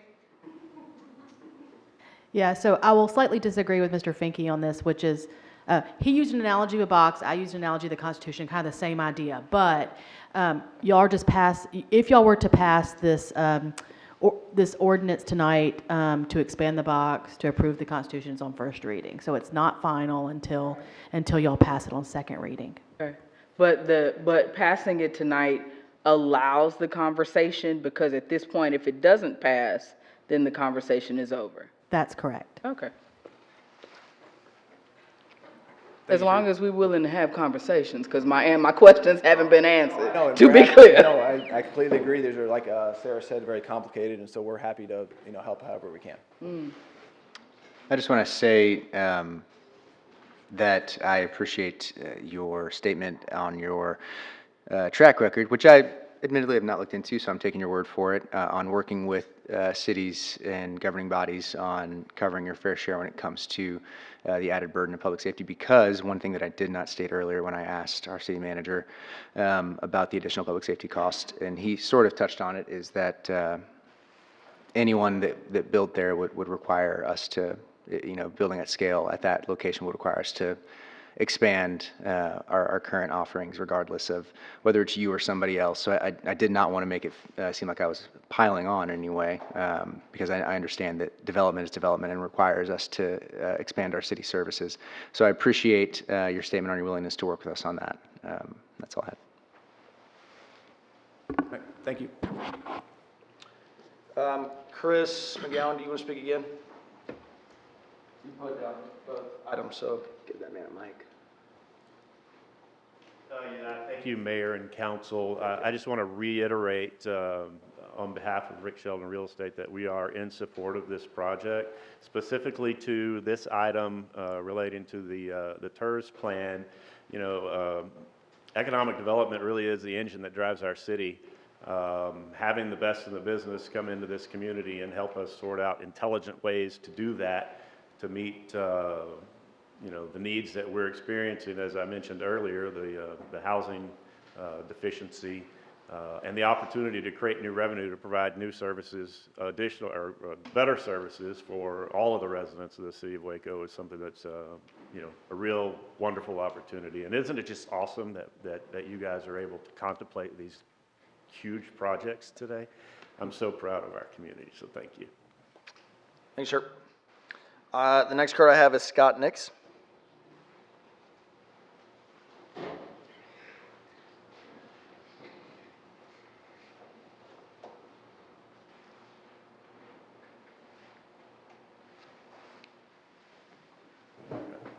higher here.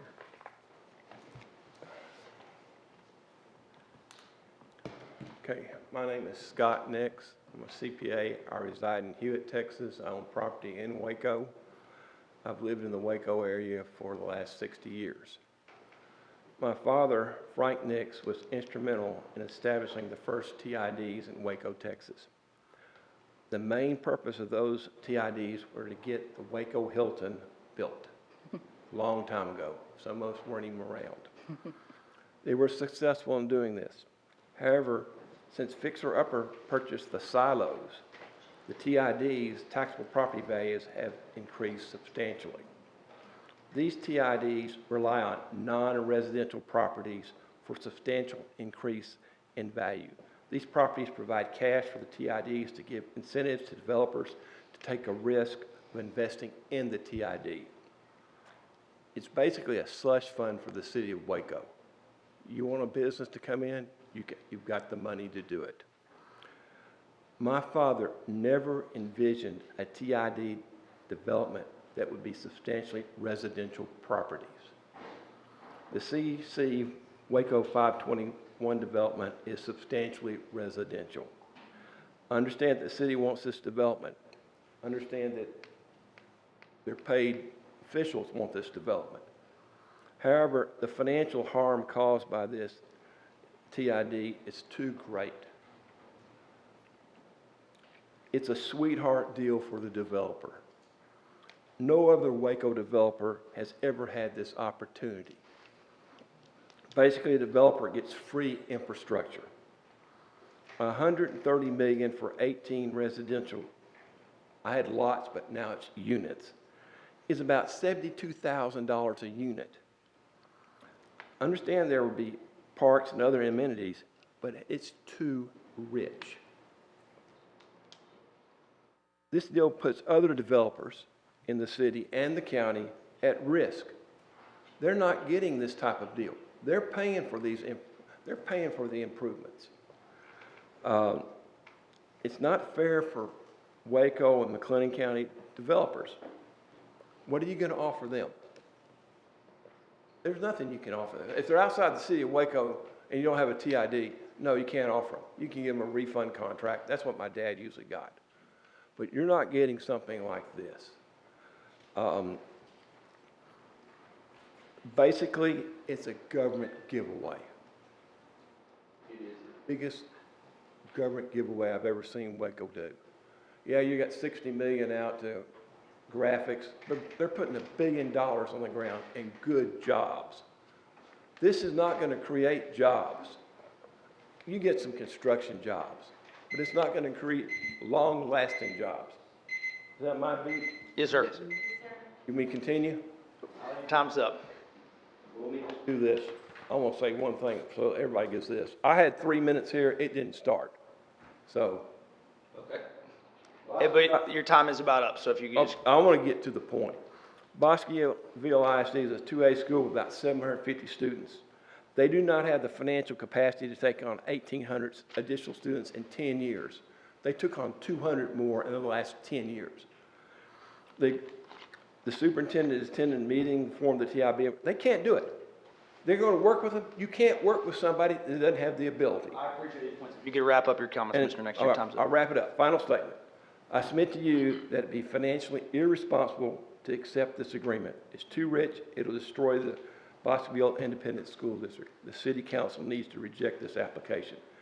I'm still standing on 3 minutes right here. Thank you. Is there anyone else here to speak on this item? If not, we will close the public hearing and I'll ask for a motion. I'll move for approval on first reading. I'll second the motion. And then on. Any discussion? I'll start with some discussion. I think that this is, I get the complexities around this, but one reason why I'm supportive of this is because of a lot of the structure we've kind of already talked about. This is a performance-based model. So with respect to what Mr. Nix said, this isn't a slush fund that we have sitting to the side. the award is generated out of the increment that's grown, and 30% of that goes back to the general fund, which is inconsistent or different from how previous TIFs have operated. I do think this accomplishes a lot of our community-oriented goals of trying to get more people in proximation to strong commercial corridors. I do believe that this directly addresses a lot of the goals of that initial TIF, which was to revitalize downtown. And I think that this is an exciting development. This development's about 6 minutes from where we sit right now. And getting, a new development of this quality nearby, I think is something that is worth a policy debate, but I've landed squarely in the camp that this is going to be really beneficial to downtown. I think that this is really complicated. I've heard different council members on, this is my last full meeting, guys, my last full city council meeting. And one of the things I love about this council is that we have a really, really thoughtful council who is really, really trying to do the right thing. We want to see revitalization. We want to see our community grow, but we also want to be smart. And as she writes notes over there, I deeply respect Councilmember Barefield's questions that she has, that she, as a council member who I've seen time and time again be pro-economic development, pro-growth, pro-smart growth. But I get that council members want to have their questions answered, and I think that's more than fair. But as I've gone, and that's what I'm going to miss about this body, is that we have this great group of people who are really being thoughtful about how to steward this role and this opportunity well. And I have deep respect for that. Where I've landed on this is that I think it's going to be good to accomplish a lot of our community goals. This land has sat vacant for a lot of years.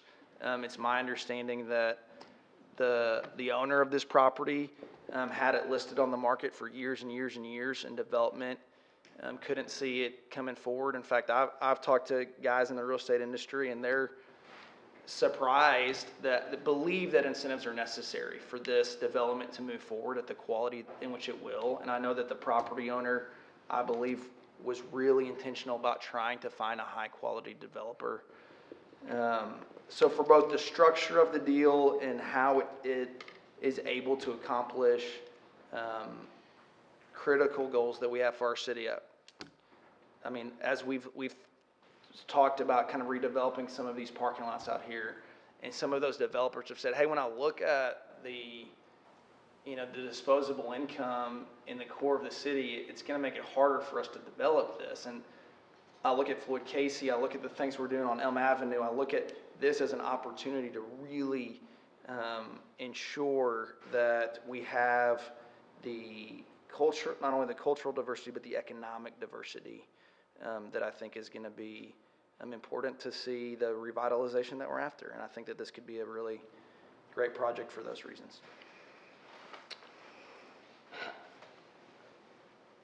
Anybody else talking? Can I ask one question, Dylan? Who was asking? I'm sorry, the public hearing's closed, Mr. Nix. Thank you. Yeah, I mean, I'll just mention that I've studied the model, and it is sort of hard to explain. I mean, it's not overly complex, but then again, it is sort of complex because we haven't done one exactly like this. If you do just a standard TERS deal, it's kind of hard to explain.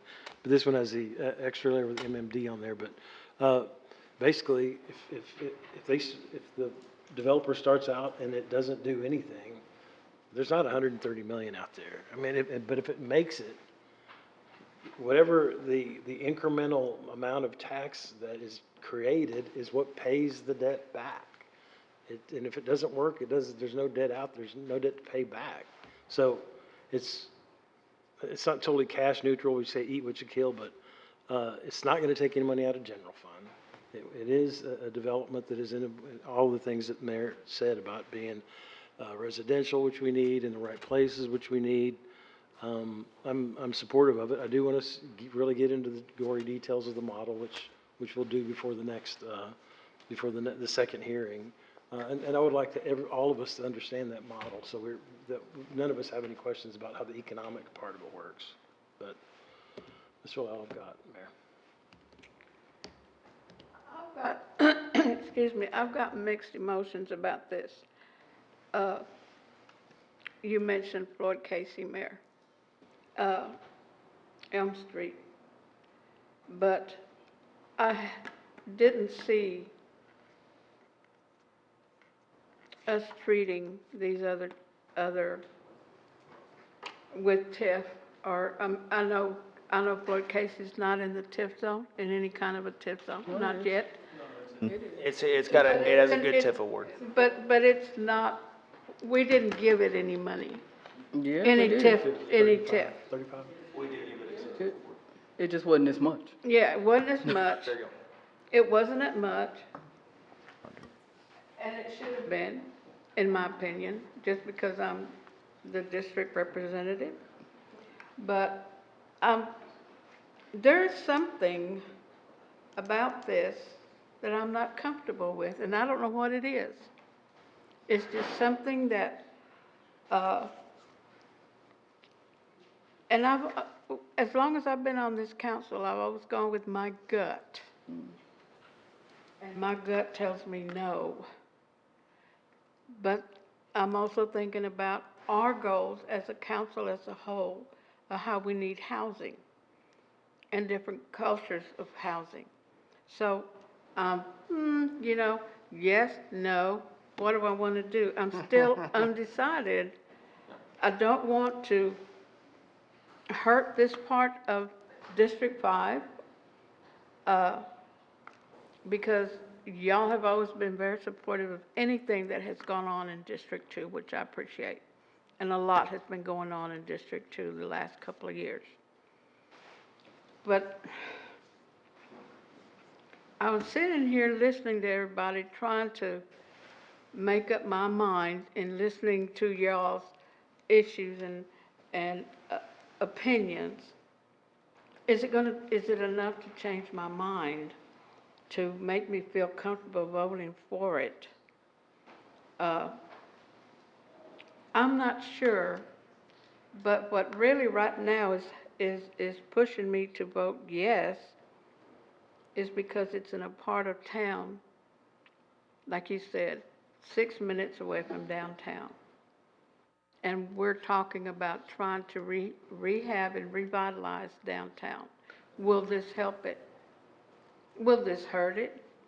So there you are. I'm still, And as a council member, that really disturbs me that I can't come to a firm yes or a firm no. Can I vote maybe, Jennifer? But I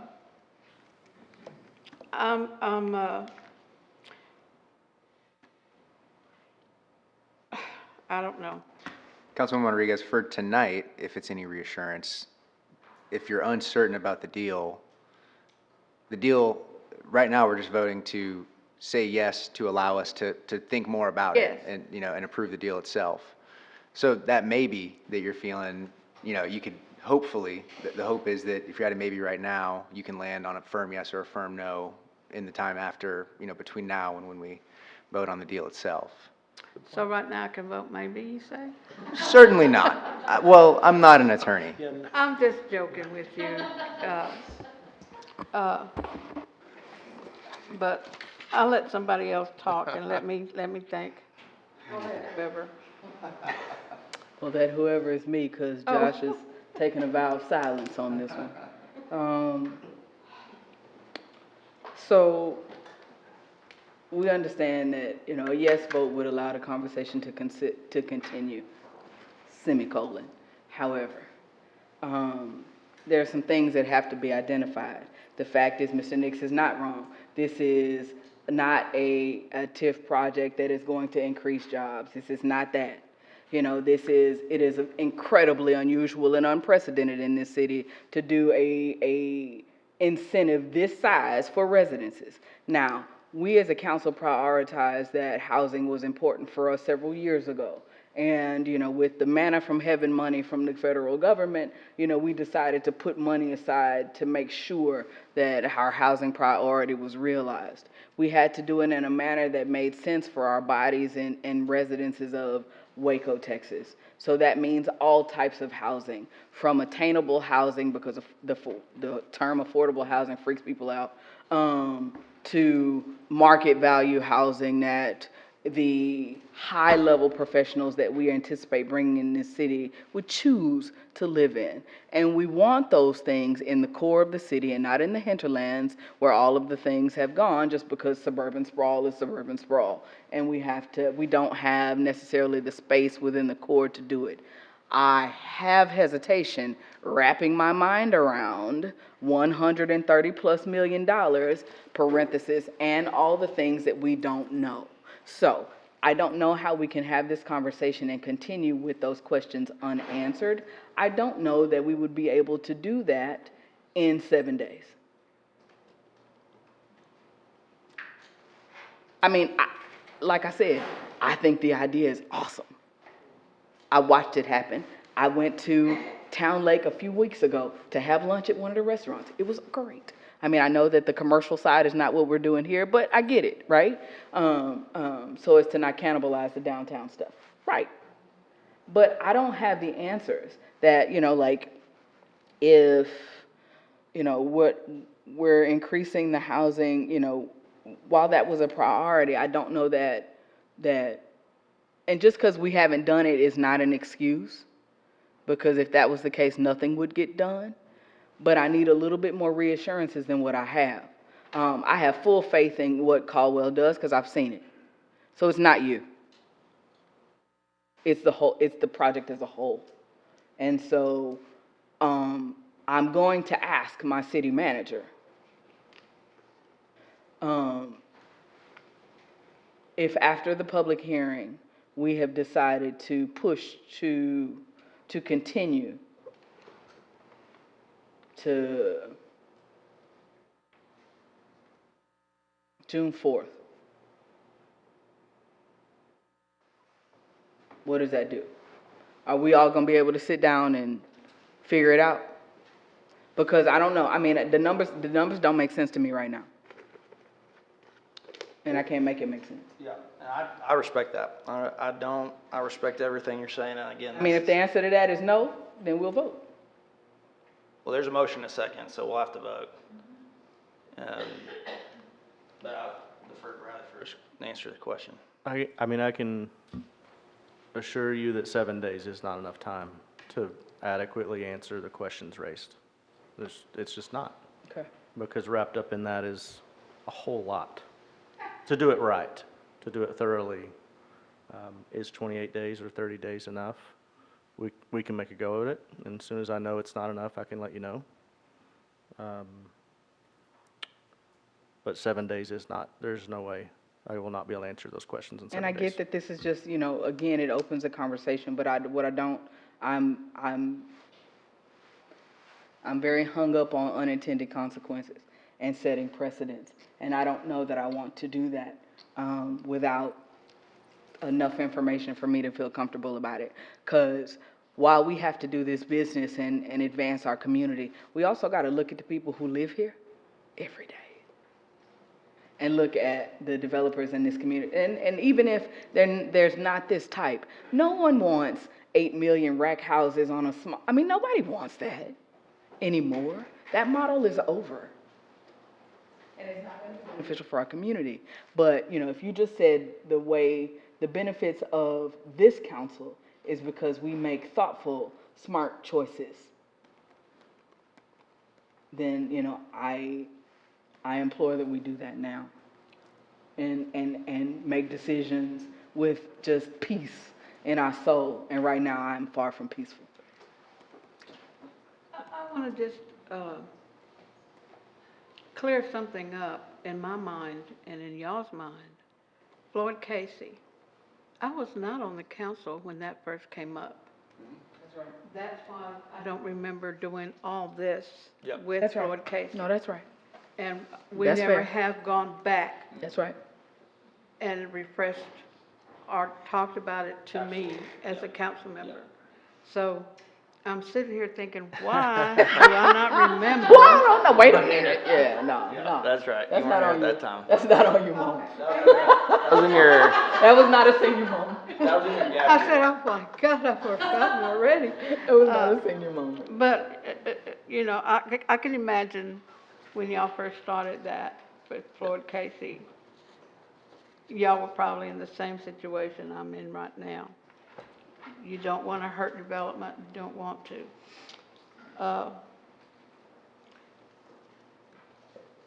Continue to the next meeting. We have a motion and a second.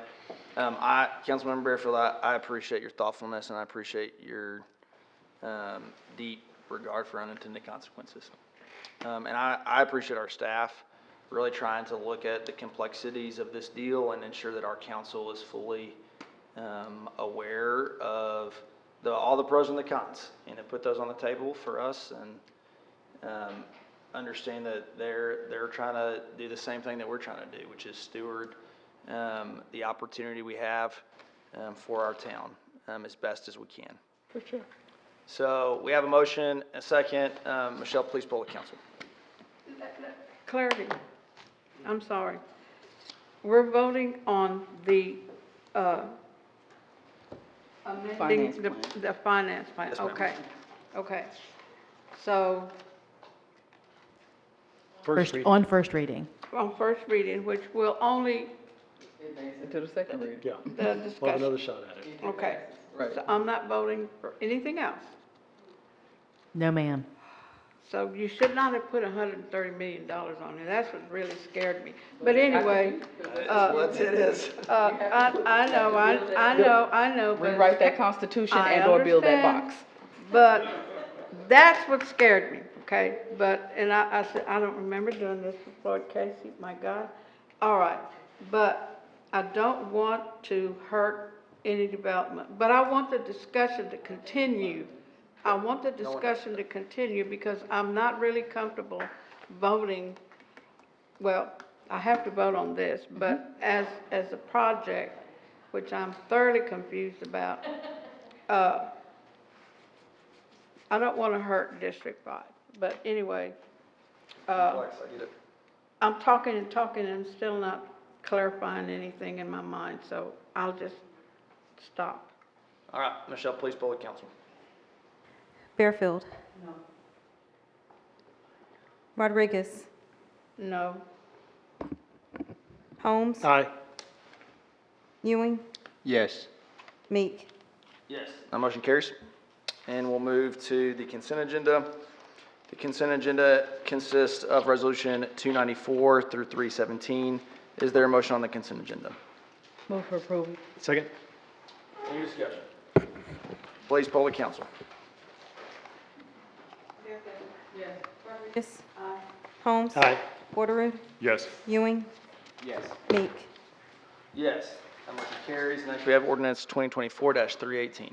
An ordinance adopting the 2024 Water Conservation and Drought Contingency Plans for the City of Waco, Texas, and amending Sections 26-92 through 26-94 and 26-96 through 26-99 in Article 4 Water of Chapter 26 Utilities of the Code of Ordinances of the City of Waco, Texas, to adopt said plans to add and revise related definitions, to add year-round outdoor water use restrictions, a water rate surcharge for certain drought emergency stages, and criteria for triggering and terminating for and restrictions for all drought emergency stages, to revise the lake level triggering drought emergency stage 1, to amend the goals of the drought emergency stage 4, to clarify how variances expire, and to add and clarify penalties for violating year-round outdoor water use restrictions and drought emergency stages 1 through 4, repealing all ordinances or parts of ordinances in conflict herewith, providing a severability clause, providing for inclusion in the code, providing for penalties, providing a savings clause, and finding and determining the meeting at which this ordinance is passed is open to the public as required by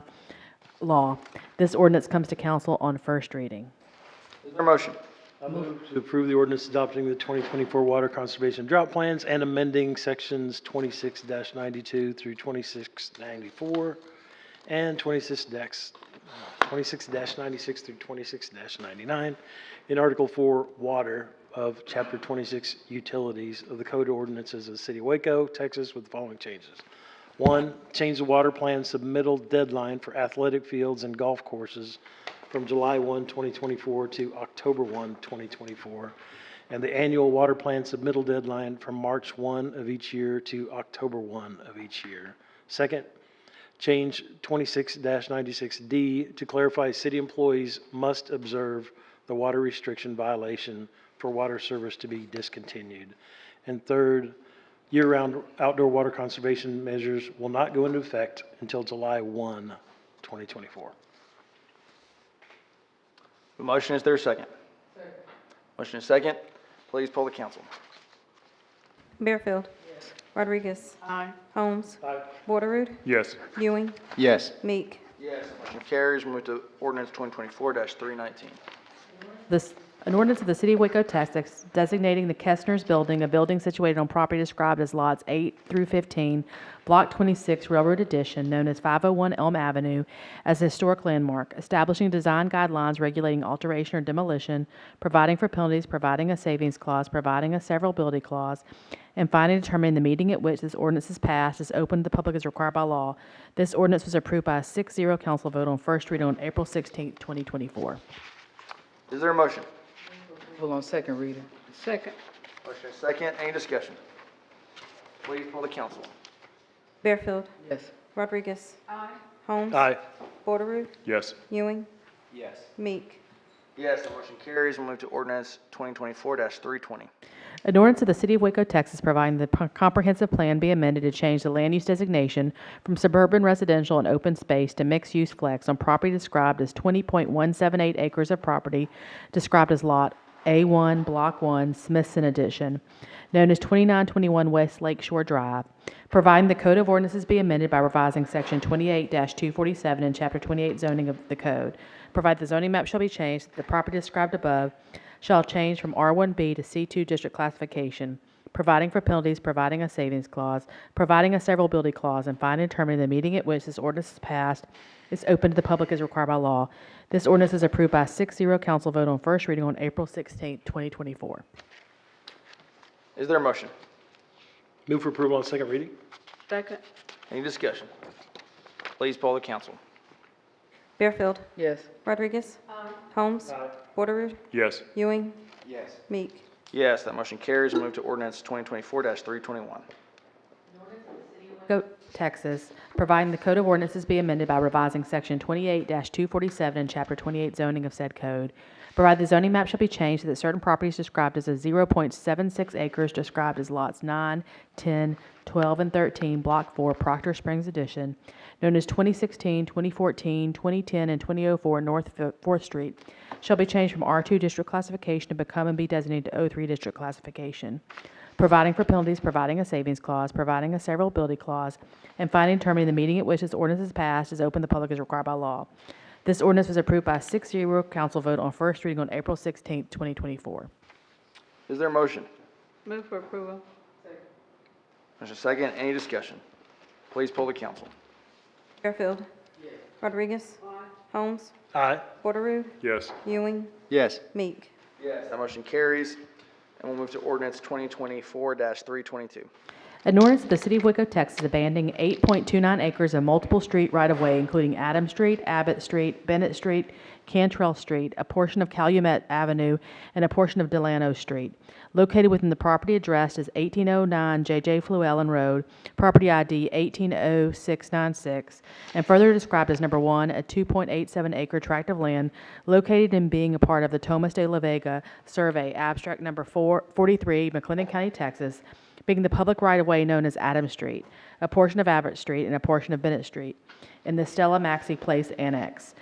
Recorded in volume 966, page 699, deed records, McLennan County, Texas, and 2A, a 0.34 acre tract of land being a portion of the public right-of-way known as Abbott Street. B, a 0.34 acre tract of land being a portion of the public right-of-way known as Bennett Street. C, a 0.34 acre tract of land being the public right-of-way known as Cantrell Street. D, a 2.15 acre tract of land being a portion of the public right-of-way known as Calumet Avenue, and E, a 2.25-acre tract of land being a portion of the public right-of-way known as Delano Street, located in and being a part of Thomas de la Vega Survey, abstract number 43, McLennan County, Texas, described in a deed to the City of Waco, recorded in volume 868, page 363, deed records of McLennan County, Texas, adopting findings and conditions from the Waco Plan Commission for this abandonment, finding no duty to maintain, authorizing the city manager to execute quitclaim deeds, providing a severability clause, and finally determining the meeting at which this ordinance is passed is open to the public as required by law.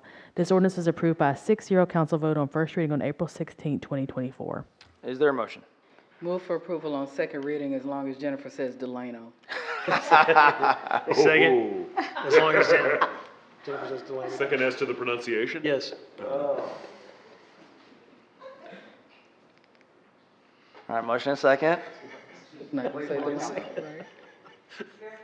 Yes. Rodriguez? Aye. Holmes? Aye. Borderood? Yes. Ewing? Yes. Meek? Yes. Motion carries. We'll move to ordinance 2024-323. Worried about Alice and my pronunciation of Thomas de la Vega. I feel proud that I got that way through.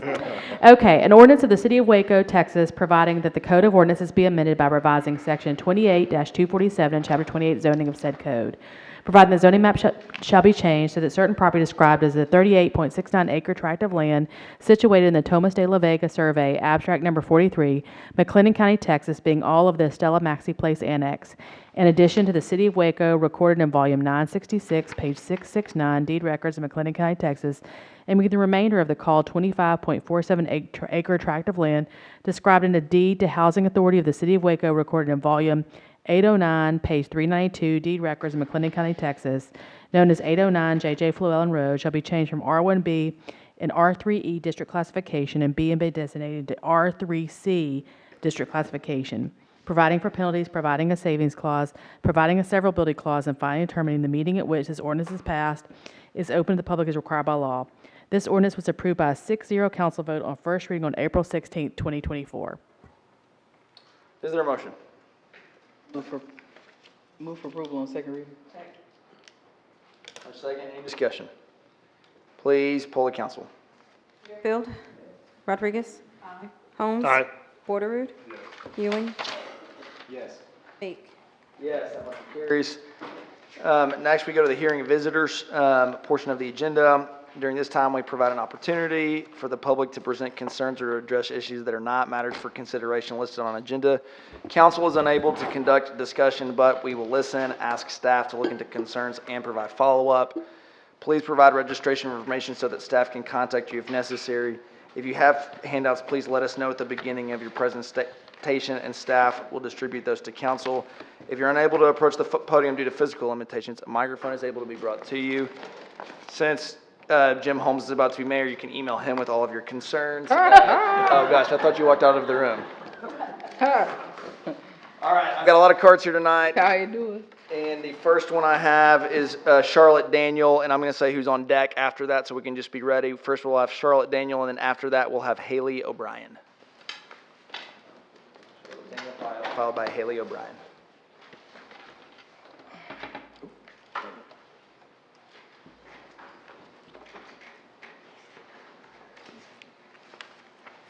Hello, thank you for allowing me the opportunity to speak tonight.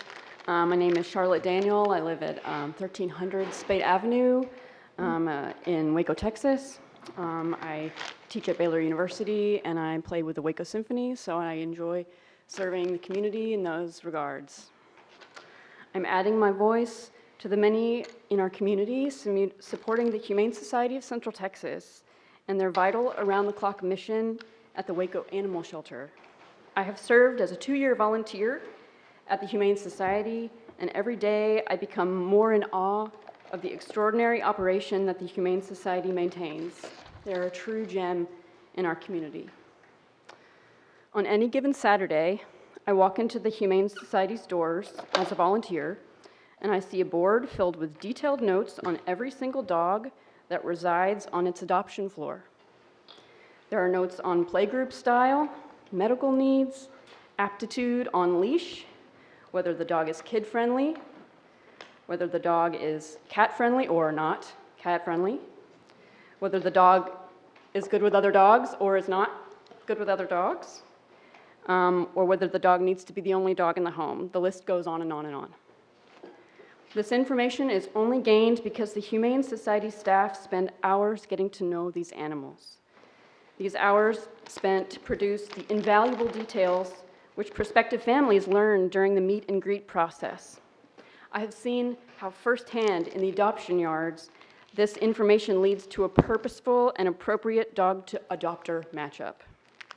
One such dog, the name is a Canary. Canary is a female, 59-pound, 2-year-old black mouth cur mix with light tan fur.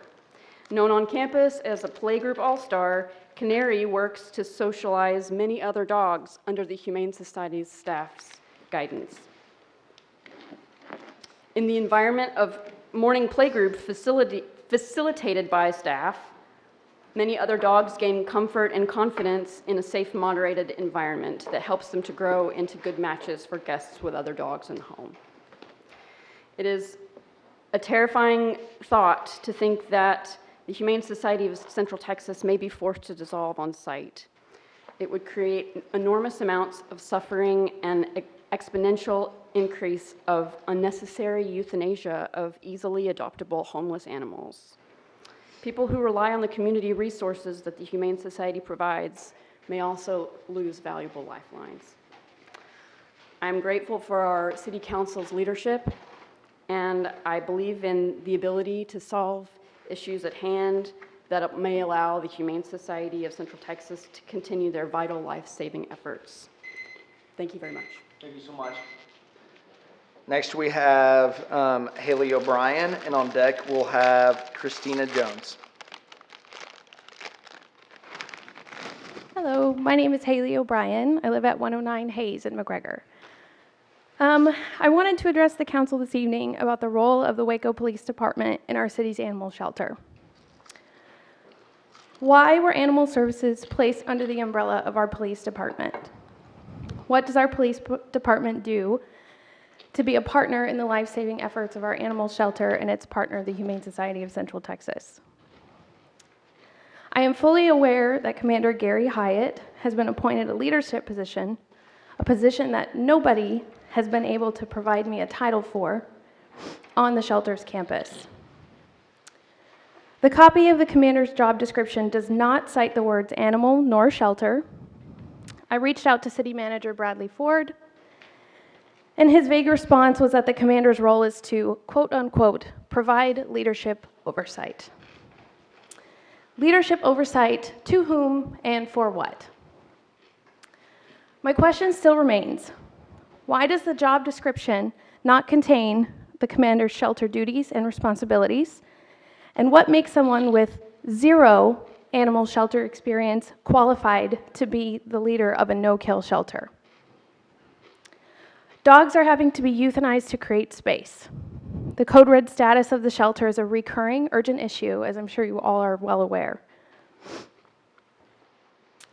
I'm sure very few of you in this room, aside from some of the others behind me, have been there and watched a dog be walked from their kennel from the very last time.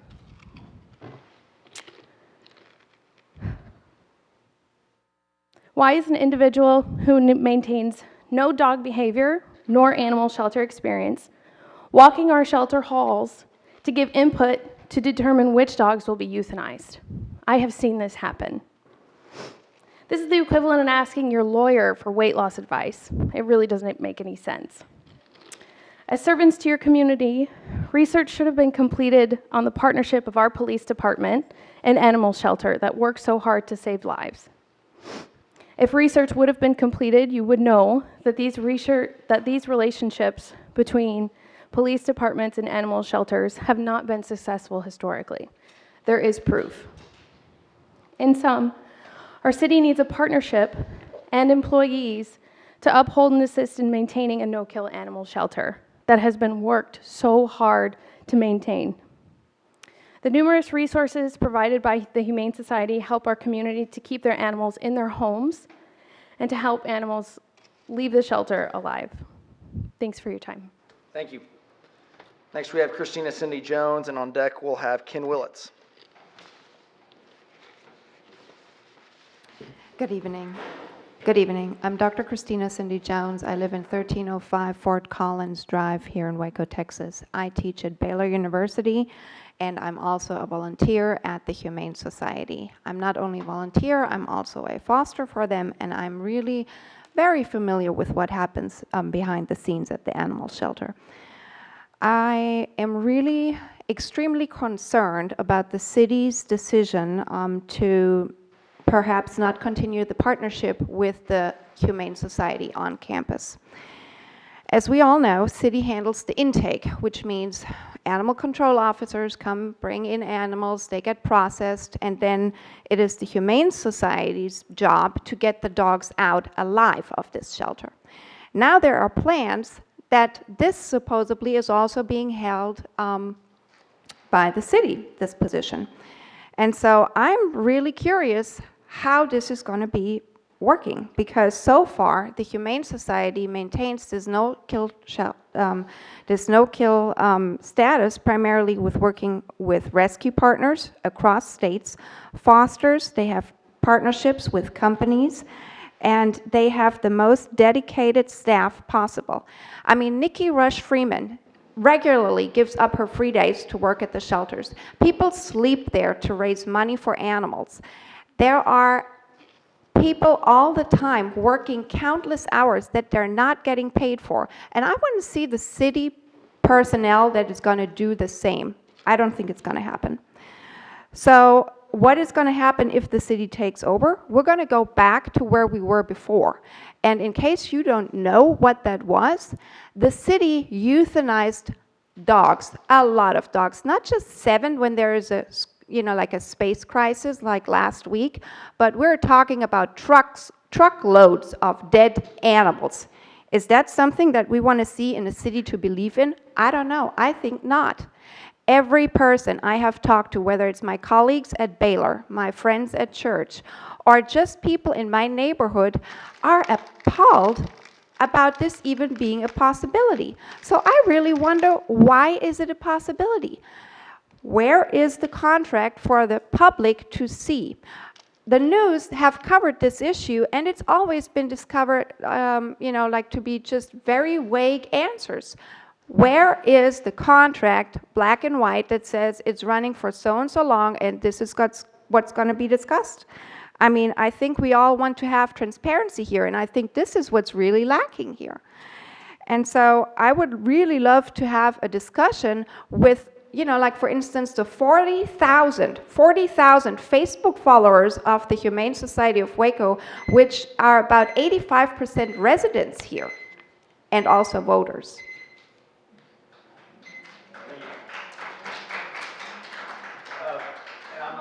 But that contract will be, is subject to open records, and there's a copy that will be available to you. Next, we have Ken Willits, and on deck, we have Sharon Grip. Good evening. Thank you for your time. I live at 4324 Shady Glen Drive, beautiful District 5, represented for the past 8 years by our future mayor. Now District 5 has to share Mr. Holmes with the rest of the city of Waco. Come on now. You better love your councilman. Well, Meek, I want to thank you for your last 9 years of service for the community. I'm here to talk about the stray dog issue in Waco. When a dog is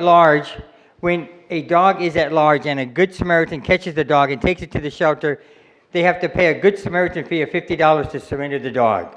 The fee is set by the city of Waco. Sometimes the city staff would tell the Good Samaritan, take the dog to a fire department where they would check for a chip and give the Good Samaritan a flyer, send him back to the shelter to save the $5 fee. My question is, why can't the city staff check for the chip instead of sending the Good Samaritan to the fire department to save the $50? When the city staff does not tell the Good Samaritan about the fire station flyer to save the $50, I've heard Good Samaritans say, I'll take the dog back to the streets where I found it and let it go because I can't keep the dog. When that happens, guess who pays the $50? The Humane Society steps up and pays the $50 to keep that dog off the streets.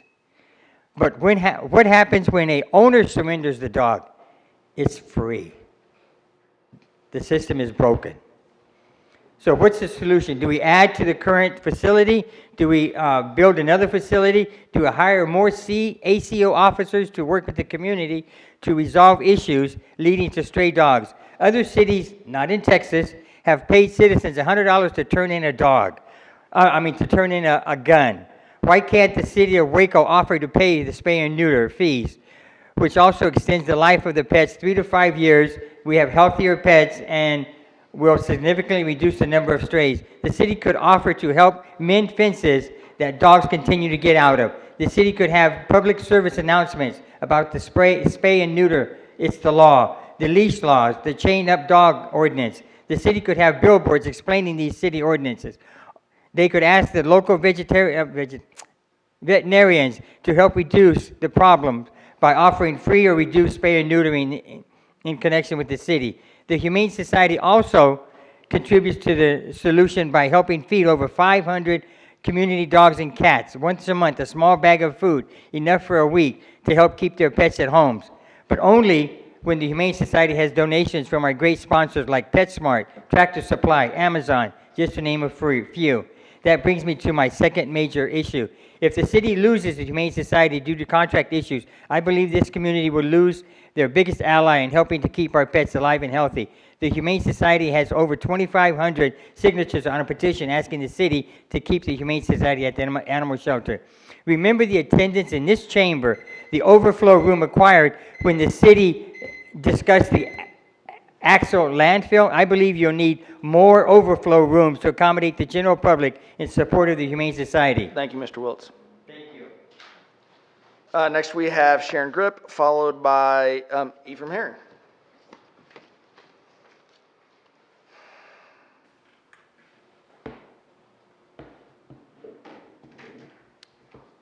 Hello, my name is Sharon Grip. I'm a Waco native, and I also teach at Baylor University. Apparently, there's a lot of us here tonight at that. I stood here before the City Council approximately 12 years ago in protest of the City of Waco's Mayor Malcolm Duncan wanting to impose a 72-hour hold on animals brought to the shelter and then euthanizing them if they were not adopted or claimed. That was a very ugly time in our city. At that time, there was an issue with the Central Texas Humane Society not working with local rescue groups to help get animals out alive. Mayor Duncan's response was to euthanize, and to euthanize quickly. I asked the council at the time to bring together local rescue organizations and form a board to help end animal euthanasia and improve our animal shelter. There was a large group of people present that night at the council meeting calling for the same thing. Many people in Waco said it would take years for Waco to become a no-kill shelter, but through the hard work of many animal rescue groups and the formation of a board, a no-kill shelter came to be in less than 2 years. Waco is now recognized as the how-to to accomplish something like that. Now, here we are again with that being in jeopardy.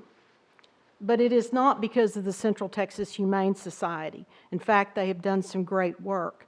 It's because the Waco City Council and proper oversight of the city-run shelter is just not happening.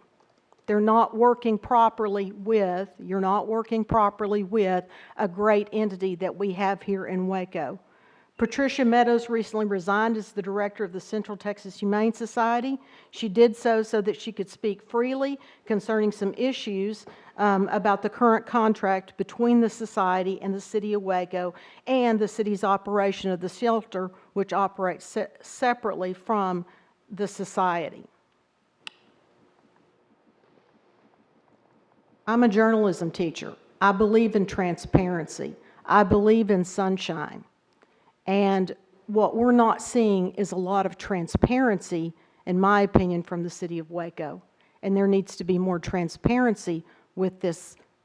You said the contract is available, but with the negotiations that are going on. There needs to be some light shone on how the city is operating the shelter, not allowing the Central Texas Humane Society's director, Patricia Meadows, to speak about this and other issues is not being open and transparent. It seems the city is afraid of transparency and openness when it relates to these types of issues. Our taxpayer dollars go into funding the city shelter, therefore its operations should be open to everyone and any entities contracted with it, including the Humane Society.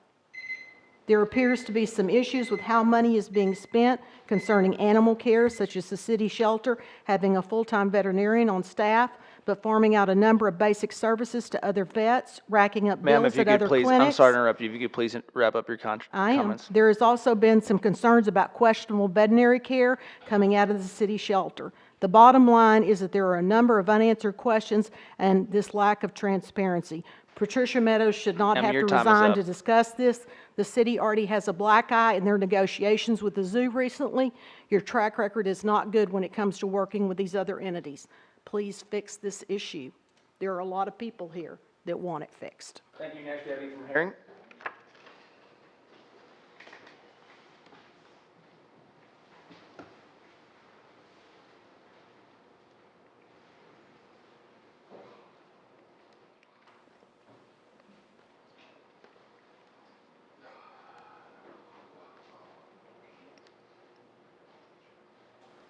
My name is Ephraim Herring. I live at 1044 Chestnut. I can't live at 1046 because of the requirements. But I didn't come here today to talk about that. I can't see the moot point. But it's kind of interesting. May is safety building. And my house is not that. I can't even use it for the last 6 years. But I came to talk today about roadway. And that $130,000, wow, TIF. I mean, I'm trying to figure it out. Why you had a program that y'all bragged about. If you have a problem on the roadway, that you can call on your phone and it gets fixed. So one of the high areas in Waco, on Clifton Street, Clifton Waco Drive, they have the Church's Chicken. Because see, in East Waco, after 9 o'clock at night, church is on where you can get some food. There's a pothole. Well, you know what? It's not a pothole no more. It's a gouge. It's about big enough for a car to fall into. How I know I did my front end of my car and truck. So my question is simple. You're giving $130,000 over here, $130 million. Your operating budget is $694 million that's available to the public to look at. And I was looking at your budget, and there's $13 million for public roadways. But it seems that program don't work no more because that hole, which is growing each day I drive by there, bigger and bigger, and I put on your program, it didn't work because I called and asked. For some reason, there was a repair done by your utility department, but then they just left a big old gaping hole there. Even the 18-wheeler had to see it coming down there. So my question is to y'all is, if you give out $130 million, why can't you not fix that hole right next to Church's Chicken, which has been there, I can say about 50 years, and that's tax income to y'all.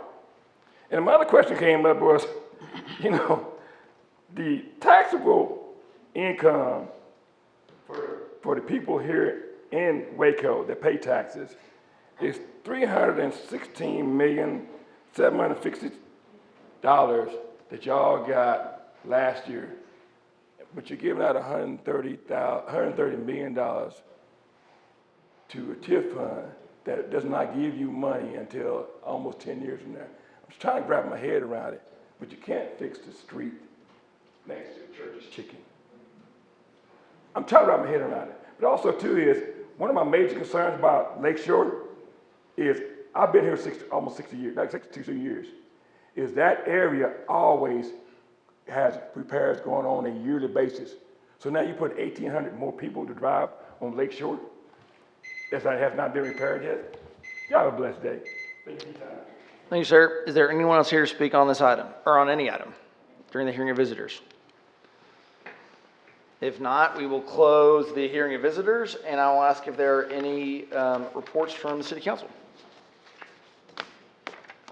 Honor your teachers today.